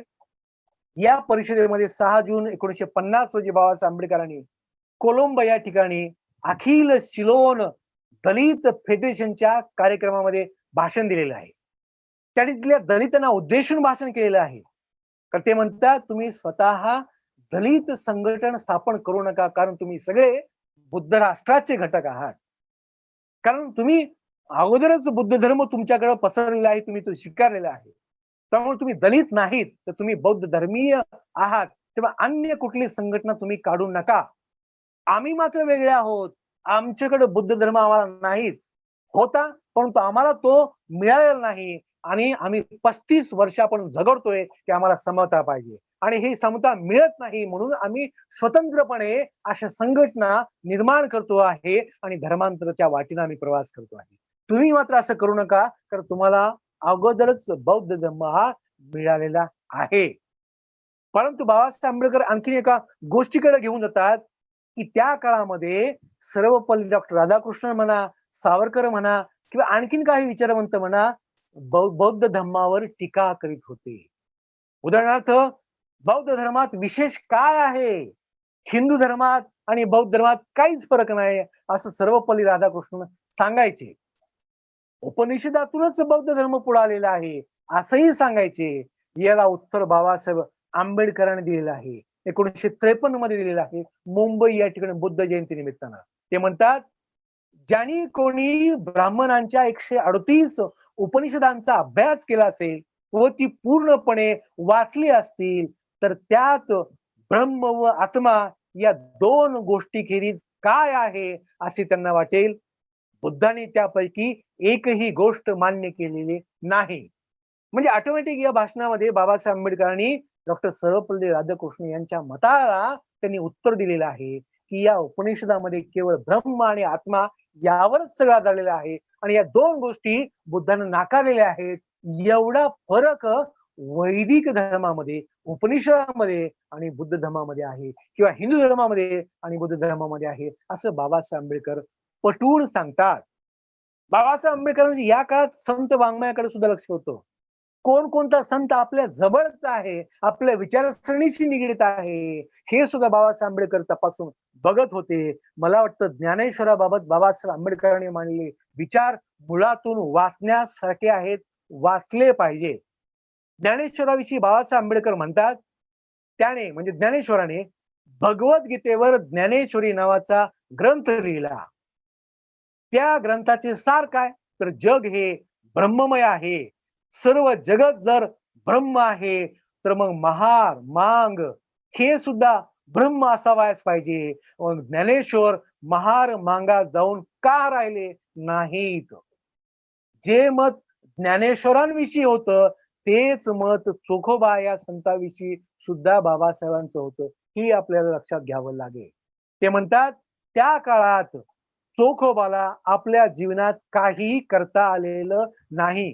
त्या चोखोबाबद्दल आपण आस्था बाळगणे हितावह नाही.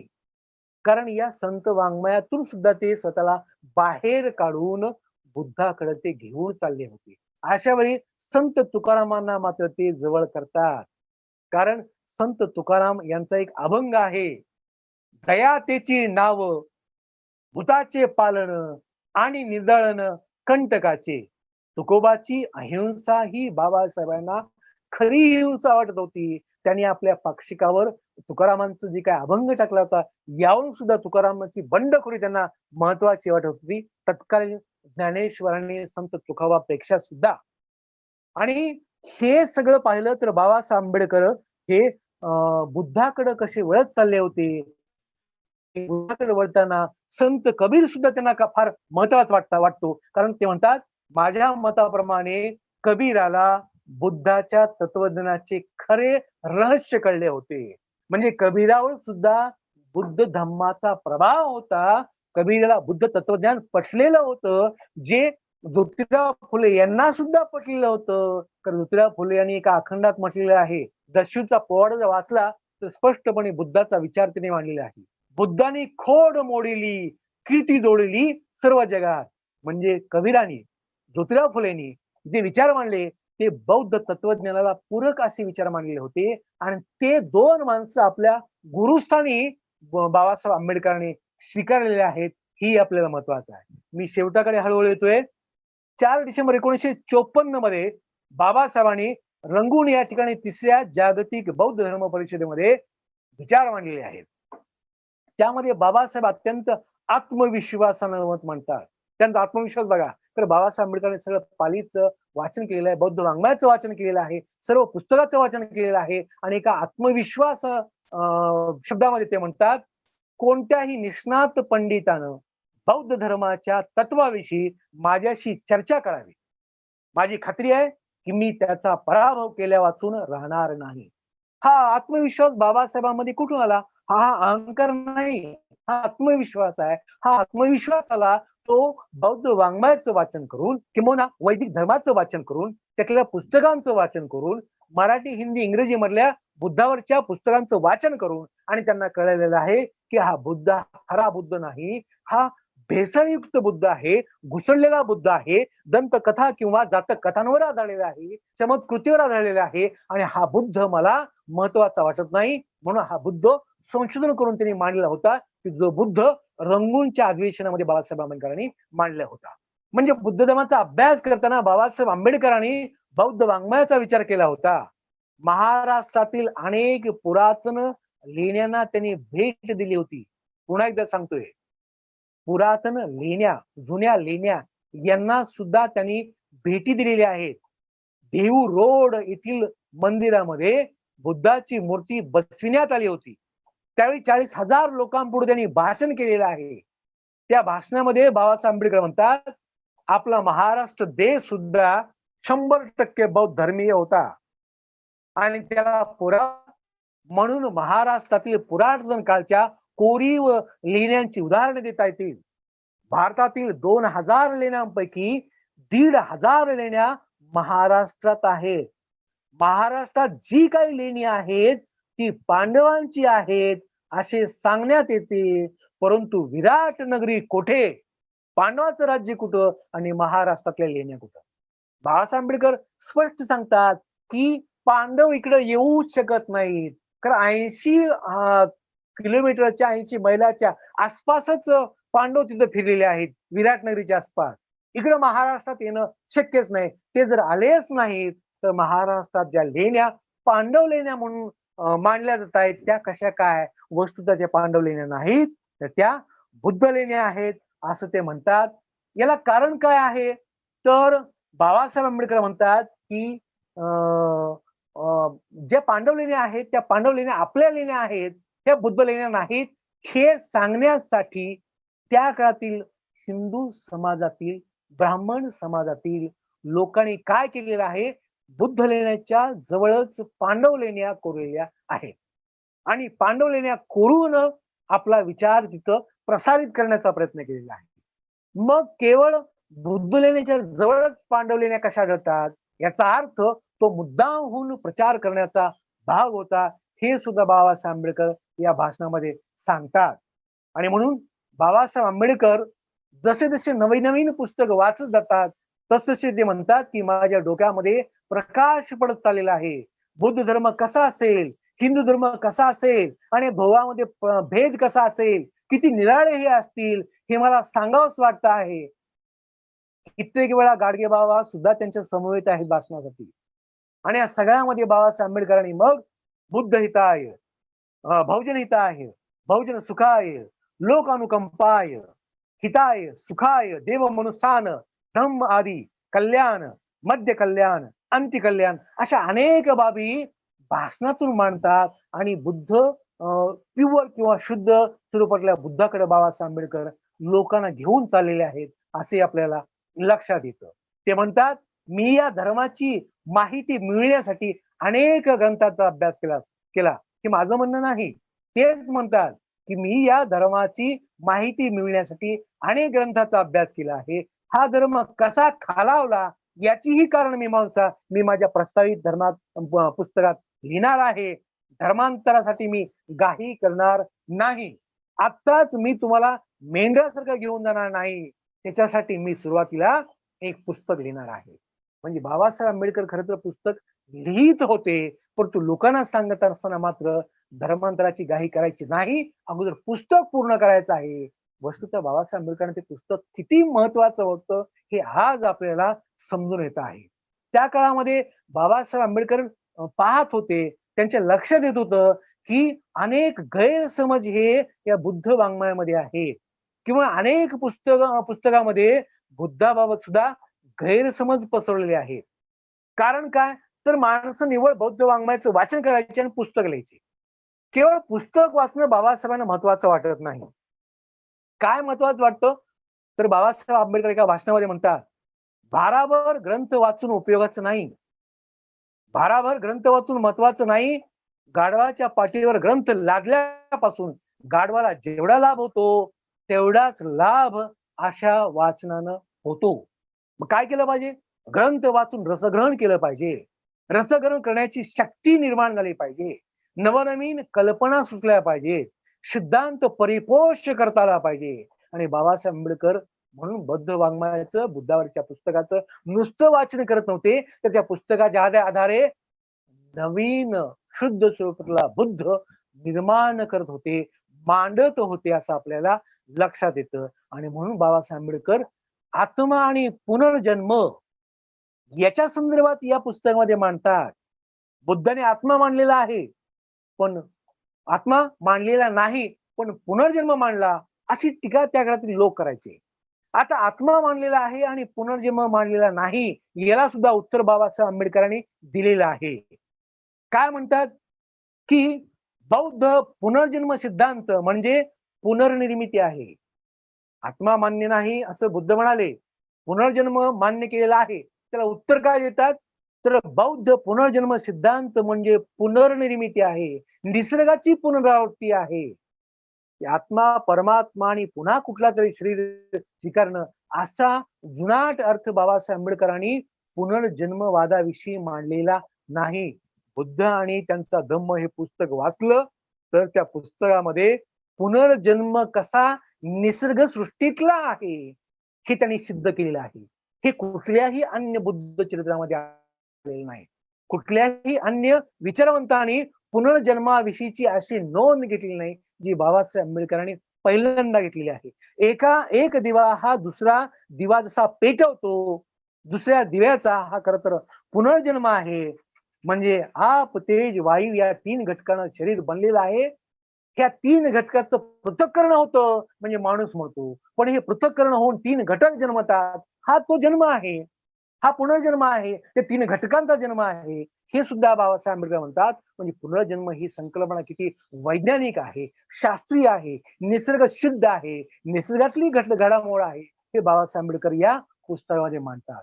बाबासाहेब आंबेडकरांनी 3 कसोट्या बुद्ध धर्माच्या साठी लावलेल्या आहेत. 3 कसोट्या, ज्या आजच्या सुद्धा संशोधकांनी 3 कसोट्या लावून बुद्धाकडे पाहिलं पाहिजे. त्या 3 कसोट्या कुठल्या आहेत बघा. पहिली कसोटी आहे, बुद्धीला विसंगत आणि तर्काला सोडून जे जे ते बुद्धाचं नाही. पहिली कसोटी बाबासाहेब आंबेडकरांनी मांडलेली आहे. बुद्धीला विसंगत आहे आणि तर्काला जे सोडून आहे ते जे कुठं आहे ते बुद्धाचं नाही. जर बुद्धीला सुसंगत तर्काला सोडून जे जे कुणी मांडलं असेल ते बुद्धाचं नाही असं म्हणा, ही पहिली कसोटी आहे. बुद्ध असं मांडूच शकत नाही. म्हणजे बुद्ध कसा मांडतोय? बुद्धीला सुसंगत अशी मांडणी करतोय. बुद्ध कशी मांडणी करतोय? तर्काला धरून मांडणी करतो आहे. आणि जर तर्काला सोडून जर कोणी मांडणी करत असेल तर ते बुद्धाचं नाही, ते काढून टाका असं बाबासाहेब म्हणतात. पहिली कसोटी. दुसरी कसोटी संशोधनासाठी बाबासाहेब आंबेडकरांनी घेतलेली आहे. कुठली? यथायोग्य असणं. जे जे बुद्धीला व तर्काला धरून आहे ते बुद्ध वचन मानायला प्रत्यवाय नाही. पहिल्या कसोटीप्रमाणेच हे स्पष्टीकरण आहे. म्हणजे जे जे यथायोग्य आहे ते बुद्धाचं आहे आणि मग तर्काला धरून जे जे आहे ते बुद्धाचं आहे. ही पहिली कसोटी. पण दुसरी कसोटी कुठली आहे? तर बाबासाहेब म्हणतात त्याप्रमाणे जी चर्चा मनुष्याच्या कल्याणाला पोषक आहे तीच चर्चा बुद्ध करतो. ही चर्चा मानवाच्या कल्याणाला मनुष्याला पोषक आहे तीच चर्चा बुद्ध करतो. मानवाच्या कल्याणाला पोषक नाही अशी चर्चा बुद्ध करत नाही. आणि म्हणून बौद्ध वाङ्मयामध्ये जर माणसाच्या कल्याणाचा विचार कुठल्या तत्वात कुठल्या विचारात येत नसेल तर तो बुद्धाचा नाही. तिसरी कसोटी बाबासाहेब आंबेडकर म्हणतात कोणती आहे? निश्चित असणं आणि निश्चित नसणं. बुद्ध असंच बोलायचे की जे निश्चित स्वरूपाचं आहे, जे बदलणार नाही, जे शाश्वत आहे. आणि असं बोलायचे जे निश्चित नाही पण ते बदलणार आहे. शाश्वत आहे अशाविषयी बोलायचे आणि शाश्वत नाही अशाविषयी सुद्धा बोलायचे. पण बुद्धाचा विचार कुठला आहे? जे शाश्वत असू शकेल त्याच्याविषयी. उदाहरणार्थ 4 आर्य सत्य शाश्वत आहे त्याच्याविषयी बुद्ध बोलतात. दुःख आहे, दुःखाला कारण आहे, दुःखाच्या कारणासाठी वासना तृष्णा आहे आणि त्याचा निरोध करता येतो. हे सत्य बुद्ध सांगतायत. म्हणजे 3 कसोट्या बाबासाहेब आंबेडकरांनी बुद्धासाठी लावलेल्या होत्या. आज कुणी बुद्ध धम्माचा आणि बुद्धाचा अभ्यास करायचा असेल त्यांनी या 3 कसोट्या लावून बुद्धाकडे पाहिलं पाहिजे. बाबासाहेब आंबेडकर ते या 3 कसोटीच्या आधारे बुद्धाचा शोध घेतात आणि अंतिम मसुदा पुस्तकाचा तयार करतात. त्या पुस्तकामध्ये जे जे अनेक गैरसमज लोकांमध्ये पसरले होते ते सगळे गैरसमज बाबासाहेब खोडून करतात की ज्यामध्ये अहिंसा हे तत्व आहे. आंबेडकरांनी अहिंसा या तत्व वैज्ञानिक स्पष्ट जी आहे बुद्धाला फक्त अहिंसाच मान्य होती आणि या अहिंसेमुळे या देशाचं नुकसान झालेले आहे. देश हा पराभूत झालेला आहे. देश हा युद्धापासून दूर गेलेला आहे. असं जे काही प्रचार होतोय ते बुद्धाच्या माथ्यावर मांडण्याचं काम विचारवंत करतात. त्याला कोणतं कारण आहे? बुद्ध हे अहिंसावादी होते. पण बाबासाहेब आंबेडकरांनी शोधलेलं आहे बुद्ध अशा तऱ्हेचा अहिंसावाद मानत नाहीत. ते म्हणतात जीव हत्येची इच्छा आणि जीव हत्येची आवश्यकता यांच्यामध्ये बुद्धानं फारकत केलेली आहे. पुन्हा एकदा सांगतो, जीव हत्येची इच्छा असणं आणि जीव हत्येची आवश्यकता असणं या 2 गोष्टींमध्ये बुद्धांनी फरक केलेला आहे. ज्या ठिकाणी जीव हत्या करण्याची आवश्यकता असते आणि ती आवश्यकता असेल तर बुद्धांनी त्या ठिकाणी त्याला प्रतिबंध केलेला नाही. जीव हत्येची आवश्यकता जिथं आहे त्या ठिकाणी बुद्धांनी प्रतिबंध केलेला नाही. याचा अर्थ तिथं हिंसा त्यांनी मांडलेली आहे. पण ही हिंसा कशी आहे? आवश्यकतेसाठी केलेली हिंसा आहे. इच्छा म्हणून हिंसा केलेली नाही. मला वाटतं 10 जून 1956 रोजी दिल्ली या ठिकाणी बाबासाहेब आंबेडकरांनी महापरिनिर्वाण दिन बुद्धाचा झाला. त्या निमित्तानं जो कार्यक्रम आयोजित केला त्या ठिकाणी अहिंसेचा अर्थ पुन्हा स्पष्ट केलेला आहे. ते काय म्हणतायत? माणसाने पशुहत्या करू नये किंवा हातात तलवार घेऊन देश रक्षणाकरिता लढू नये ही अहिंसा नाही. अहिंसा ही 2 गोष्टीवर आधारलेली असते. आवश्यकतेसाठी हत्या आणि हत्या करण्याची इच्छा होणं. जर राष्ट्रावर परचक्र आलं, देश संकटात सापडला, तर हातात तलवार घेऊन राष्ट्र रक्षणासाठी तळहातावर शरीर घेऊन समारंगणात उडी घेणं आणि शत्रूचा निपात करणं, त्याची हत्या करणं हे प्रत्येक नागरिकाचं प्रथम कर्तव्य आहे. याचा अर्थ ही हिंसा आवश्यक होती. त्याला बौद्ध तत्वज्ञानात उच्च स्थान, उच्च प्रतीची अहिंसा असं म्हटलेलं आहे. म्हणजे दुसरी मारण्याची इच्छा होणं म्हणजे स्वतःच्या समाधानाकरिता पशु बली देणं, पशु हत्या करणं ही हिंसा होते.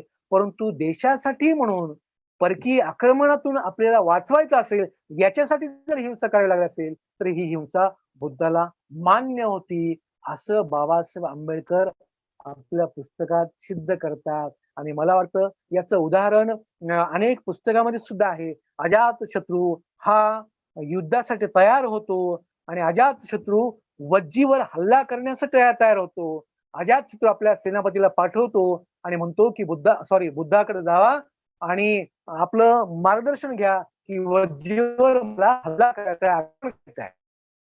सेनापती येतो बुद्धाकडं आणि म्हणतो आमचे राजे अजातशत्रू वज्जीवर आक्रमण करणार आहेत, आपण काय उपदेश करणार आहात? अशा वेळी गौतम बुद्ध त्या सेनापतीला म्हणतात, जर वज्जी हा पुराण नियमानुसार जर वागत असेल, जुन्या नियम पद्धतीनुसार कायद्यानुसार वागत असतील, तर त्यावर हल्ला करू नये. आता हा थोडा गोंधळ टाकणारा भाग आहे. जुन्या कायद्याप्रमाणे जर वज्जी हा वर्तन करत असेल, तर त्यावर हल्ला करू नये. याचा अर्थ गौतम बुद्धांनी वज्जीला याच्या पूर्वी काही नियम घालून दिले होते. हे नियम कोणते होते?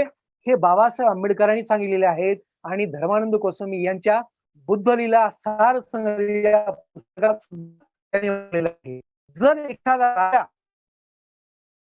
एखादा राजा हा वृद्ध व राजकारणी पुरुषांचा सल्ला घेत असेल, एखादा राजा विवाहित अविवाहित स्त्रियांवर बळजबरी करत नसेल, एखादा राजा शहर आणि शहराबाहेर देवस्थानाची काळजी घेत असेल, एखादा राजा राज्यातील अरहंत किंवा साधू संतांचा आदर करत असेल, तर त्या राज्यावर कुणीही आक्रमण करू नये. हा जुना नियम वज्जीसाठी गौतम बुद्धांनी घालून दिला होता. याचं स्मरण सेनापती पुढे केल्यामुळं सेनापती म्हणतो की बरोबर आहे. जर असं असेल तर आमच्या राजानं वज्जीवर स्वारी करू नये. याचा अर्थ जर वज्जीनं जर हे सगळे नियम धुळीस मिळवले असते, त्यानं जर स्त्रियांना त्रास दिला असता, विचारवंतांना त्रास दिला असता, वृद्धांना त्रास दिला असता, बेकायदेशीर वर्तन केलं असतं, तर त्याच्यावर नक्कीच अजातशत्रूनं वार करावा असा सल्ला बुद्धांना दिला असता. किंवा डाकू अंगुलीमाल सुद्धा उदाहरण सुद्धा हेच म्हणता येईल. अंगुलीमाल प्रथम दर्शनी प्रेमाच्या साह्यानं संघामध्ये येतो. तो जर प्रेमाच्या साह्यानं संघामध्ये आला नसता, तर मला वाटतं प्रसेनजीत याच्या करवी सुद्धा बुद्धाने त्याला शिक्षा केली असती. ते एवढंच म्हणतात की जो कोण शिक्षा करतोय, शासन करतो आहे, त्याच्या मनामध्ये मात्र द्वेष बुद्धी असता कामा नये. बुद्धाचं म्हणणं आहे, द्वेष बुद्धी असता कामा नये, तर न्याय बुद्धी असली पाहिजे. समाज पोषक, समाज हितासाठी त्याने एखाद्या माणसाला देहांत केला तरी चालेल. ही हिंसा बाबासाहेब आंबेडकरांनी अशा तऱ्हेने बुद्धाची आपल्या पुस्तकामध्ये मांडलेली आहे. मला वाटतं अशा अनेक विचार, असे अनेक सिद्धांत जे बाबासाहेब आंबेडकरांनी पुन्हा पुन्हा स्पष्ट केलेत, की ज्या सिद्धांताविषयी लोकांमध्ये काही ग्रह वेगळे झाले होते, गैरसमजुती झाल्या होत्या, असं आपल्याला म्हणता येईल. मी शेवटच्या टप्प्याकडे 2 मिनिटात येतो आहे. डॉक्टर बाबासाहेब आंबेडकरांनी बौद्ध वाङ्मयातील थेर व थेरीगाथा यांचा सुद्धा उल्लेख केलेला आहे.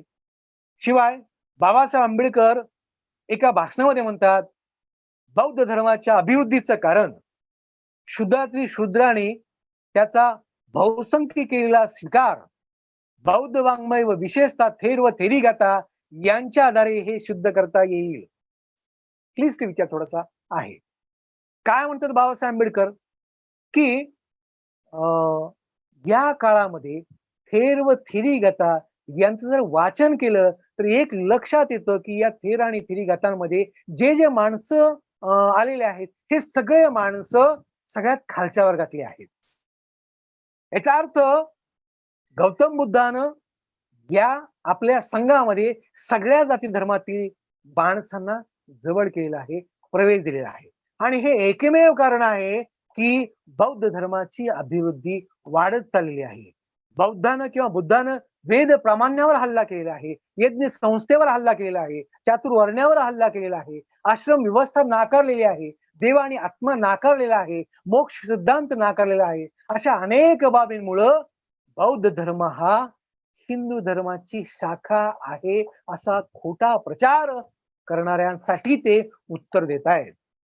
बौद्ध धर्म ज्या गोष्टीमुळं लोकप्रिय झाला त्या गोष्टी आपल्या पूर्वापार धर्मास संमत नसल्या तरी सुद्धा त्यांचा त्यांनी उपयोग केला. अशा तऱ्हेनं वेगवेगळ्या माध्यमातून हा धर्म कसा नष्ट होईल याचा प्रयत्न लोकांनी केला होता आणि बाबासाहेब आंबेडकरांनी हे सिद्ध करून दाखवलेले बुद्ध आणि त्यांच्या धम्मामध्ये. यातील अनेक असे भाषणाच्या माध्यमातून, लेखाच्या माध्यमातून त्यांनी मांडलेले असे आपल्याला म्हणता येऊ शकेल. बाबासाहेब आंबेडकरांनी बुद्ध आणि त्यांचा धम्म आपल्या पुस्तकामध्ये संशोधित स्वरूपाचा बुद्ध दिलेला आहे. अनेक उदाहरणं दिलेली आहेत. बुद्धाने केलेल्या गृहत्यागामध्ये मागे जे कारण आहे ते कारण जुनं कारण ते खोडून टाकलेलं आहे आणि कोली आणि शक्ती यांच्या वादातला जो भाग आहे त्या वादातून निर्माण झालेला त्यात गौतम बुद्धाला त्याग करावा लागला. तो पर्यायच निवडला त्यांनी. त्यांच्यावर दोन पर्याय होते, एक तर तलवार घेऊन हातामध्ये युद्ध करायचं आणि तर त्यांच्या आईवडिलांवर बहिष्कार टाकला जाईल किंवा देहांत शासन. गौतम बुद्धानं एकच मार्ग निवडला, तलवार तर घ्यायची नाही आणि आपल्यामुळे आपल्या आईवडिलांवर बहिष्कार, सामाजिक बहिष्कार पडतो आहे, त्याच्यापेक्षा आपण गृहत्याग केला तरी परवडलं आणि म्हणून गृहत्याग केला आणि मग पुन्हा दुःखाचं कारण शोधलं. हा पुढचा भाग आहे. हे सगळं गैरसमज वाढवून काहीतरी चमत्कारिक, काहीतरी अलौकिक स्वरूपातलं काहीतरी दाखवायचं होतं, असा काही प्रयत्न विचारवंतांनी केलेला आहे. आणि मला वाटतं हा सगळा प्रसंग तो आहे तो धर्मानंद गोस्वामीच्या पुस्तकामध्ये आहे आणि अर्जुन कृष्णाजी केळुसकर यांच्या सुद्धा पुस्तकामध्ये या चार दृश्याचा प्रसंग आहे. जे चार दृश्याचा प्रसंग बाबासाहेब आंबेडकरांनी पुन्हा टाळलेला आहे असं आपल्याला म्हणता येऊ शकेल. आणखी एक छोटासा मुद्दा मी मानतो जो मला महत्वाचा वाटतो, तो मानतो आणि मी थांबतो आहे. गौतम बुद्धाचं महापरिनिर्वाण झालं. त्या महापरिनिर्वाणाबद्दल बाबासाहेब आंबेडकरांनी फक्त एक ओळ लिहिलेली आहे आणि त्या एका ओळीच्या आधारे अनेक विचारवंतांनी असं ठरवून टाकलेलं आहे की गौतम बुद्धाचा मृत्यू हा डुकराचा मांस खाण्यामुळे झालेला आहे. आणि ही गोष्ट खर तर उघडपणे आजही चर्चा केली जात नाही. बौद्ध धर्मीय चर्चा करत नाहीत, विचारवंतही चर्चा करत नाहीत, परंतु बाबासाहेब आंबेडकरांनी मात्र त्यामध्ये एक ओळ टाकलेली आहे. एक ओळ टाकण्यामध्ये कुठला शब्द आहे तर सुकर मध्येव नावाचा एक शब्द आहे. सुकर मध्येव, सुकर मध्येवाचा त्यांनी सेवन केला नावाच्या लोहारानं तो दिला होता. सुकर या शब्दातून विचारवंतांनी शुकर असा अर्थ काढला. सुकर, शुकर, शुकर म्हणजे डुक्कर, वराह या अर्थानं. पण सुकर मध्यव म्हणजे डुक्करच किंवा सुकर म्हणजे शुगर असा कुठेच उल्लेख पाली वाङ्मयात किंवा पाली बौद्ध वाङ्मयात नाही आला, कुठंच नाही. पण विचारवंत मात्र सुकर या शब्दाच्या आधारे शुकर असा उच्चार करतात आणि शुकर म्हणजे डुक्कर असा उल्लेख करतात आणि मांसाहाराच्या आधारे त्यांचा मृत्यू झाला, अजीर्ण झाल्यामुळं असा उल्लेख करतात. बाबासाहेब आंबेडकरांनी कुठेही याच्या तऱ्हेचं स्पष्टीकरण केलेलं नाही. कारण जी गोष्ट सिद्ध करता येत नाही, जी गोष्ट पूर्णपणे माहीत नाही, ती गोष्ट सहजपणे आहे तशी देणं हे संशोधकाचं कर्तव्य आहे. आपल्या अकलेचे तारे तोडून कल्पनेनं काहीतरी सुकरचं शुकर करणं आणि मांसाहार केल्यामुळे बुद्धाचा मृत्यू झाला असं सिद्ध करणं हे संशोधकाचं कर्तव्य, खरं कर्तव्य नाही. बाबासाहेब आंबेडकर म्हणतात केवळ क्षुंधाने सिद्ध केलेलं भोजन भगवानांना मान्य झालेलं नाही, त्यामुळे त्यांना घोर असा आजार जडला आणि अतिसारामुळे त्यांना मरणप्राय वेदना झाल्या. म्हणजे बाबासाहेब आंबेडकर कुठेही फंदात पडत नाहीत. शुकर म्हणजे शुकर, शुकर म्हणजे आणखी काही. पण आणखी काही मत लोक म्हणतात की सुकर मध्यव ही म्हणजे एक शाकाहारी भाजी आहे. आता ही कुठली भाजी आहे, कसली भाजी आहे हे अजूनही आपल्याला सिद्ध करता येत नाही. सिद्ध करता येत नाही तोपर्यंत सुकर मध्यव हा पदार्थ होता, तो अजीर्ण झाला. पण आणखीन एक म्हणतात लोक की बुद्ध म्हणाले बाकीच्यांना देऊ नको, मला दिलं तरी चालेल. याचा अर्थ काय? हाही भाग आपल्याला आपल्या तर्कशक्तीला पटत नाही. इतरांना देऊ नको तू, मला दे. इतरांना पचणार नाही, म्हणजे मला पचेल किंवा मला न पचेल, मी मरेन. असं साधं सरळ काही गणित होत नाही. आणि म्हणून अशा अनेक बाबी संशोधन स्वरूपात बाबासाहेब आंबेडकरांनी आपल्या पुस्तकामध्ये मांडलेल्या आहेत. त्यामुळे बाबासाहेब आंबेडकरांचा प्रारंभीचा हेतू हा होता, की बुद्धाला हे जे सगळं करावंसं वाटलं, ते का करावंसं वाटलं? गृहत्याग करावासा का वाटला? 4 आर्य सत्य खरंच होते काय? किंवा काही वेगळं घुसडलेलं आहे काय? ह्या सगळ्या गोष्टी शोधण्यासाठी बाबासाहेब आंबेडकरांनी अभ्यास केला आणि काही गृहीतत्व होती ती स्वीकारून पुढे ती सिद्ध केलेली आहेत असंही आपल्याला म्हणता येईल. आणि म्हणून गौतम बुद्धांनी परिव्राज्या का घेतली? आत्मा, कर्म आणि पुनर्जन्म हा किती वेगळा आहे. गौतम बुद्धाची अहिंसा किती वेगळी आहे. पुनर्जन्म हा किती वेगळा आहे. हे बाबासाहेब आंबेडकरांनी पटवून दिलेलं आहे. आणि भिक्खू आणि भिक्खू संघाबाबत त्यांनी नंतरच्या काळात जे नियम बदलले, नियम काढले, त्याचाही निर्देश या पुस्तकामध्ये आहे असं आपल्याला म्हणता येईल.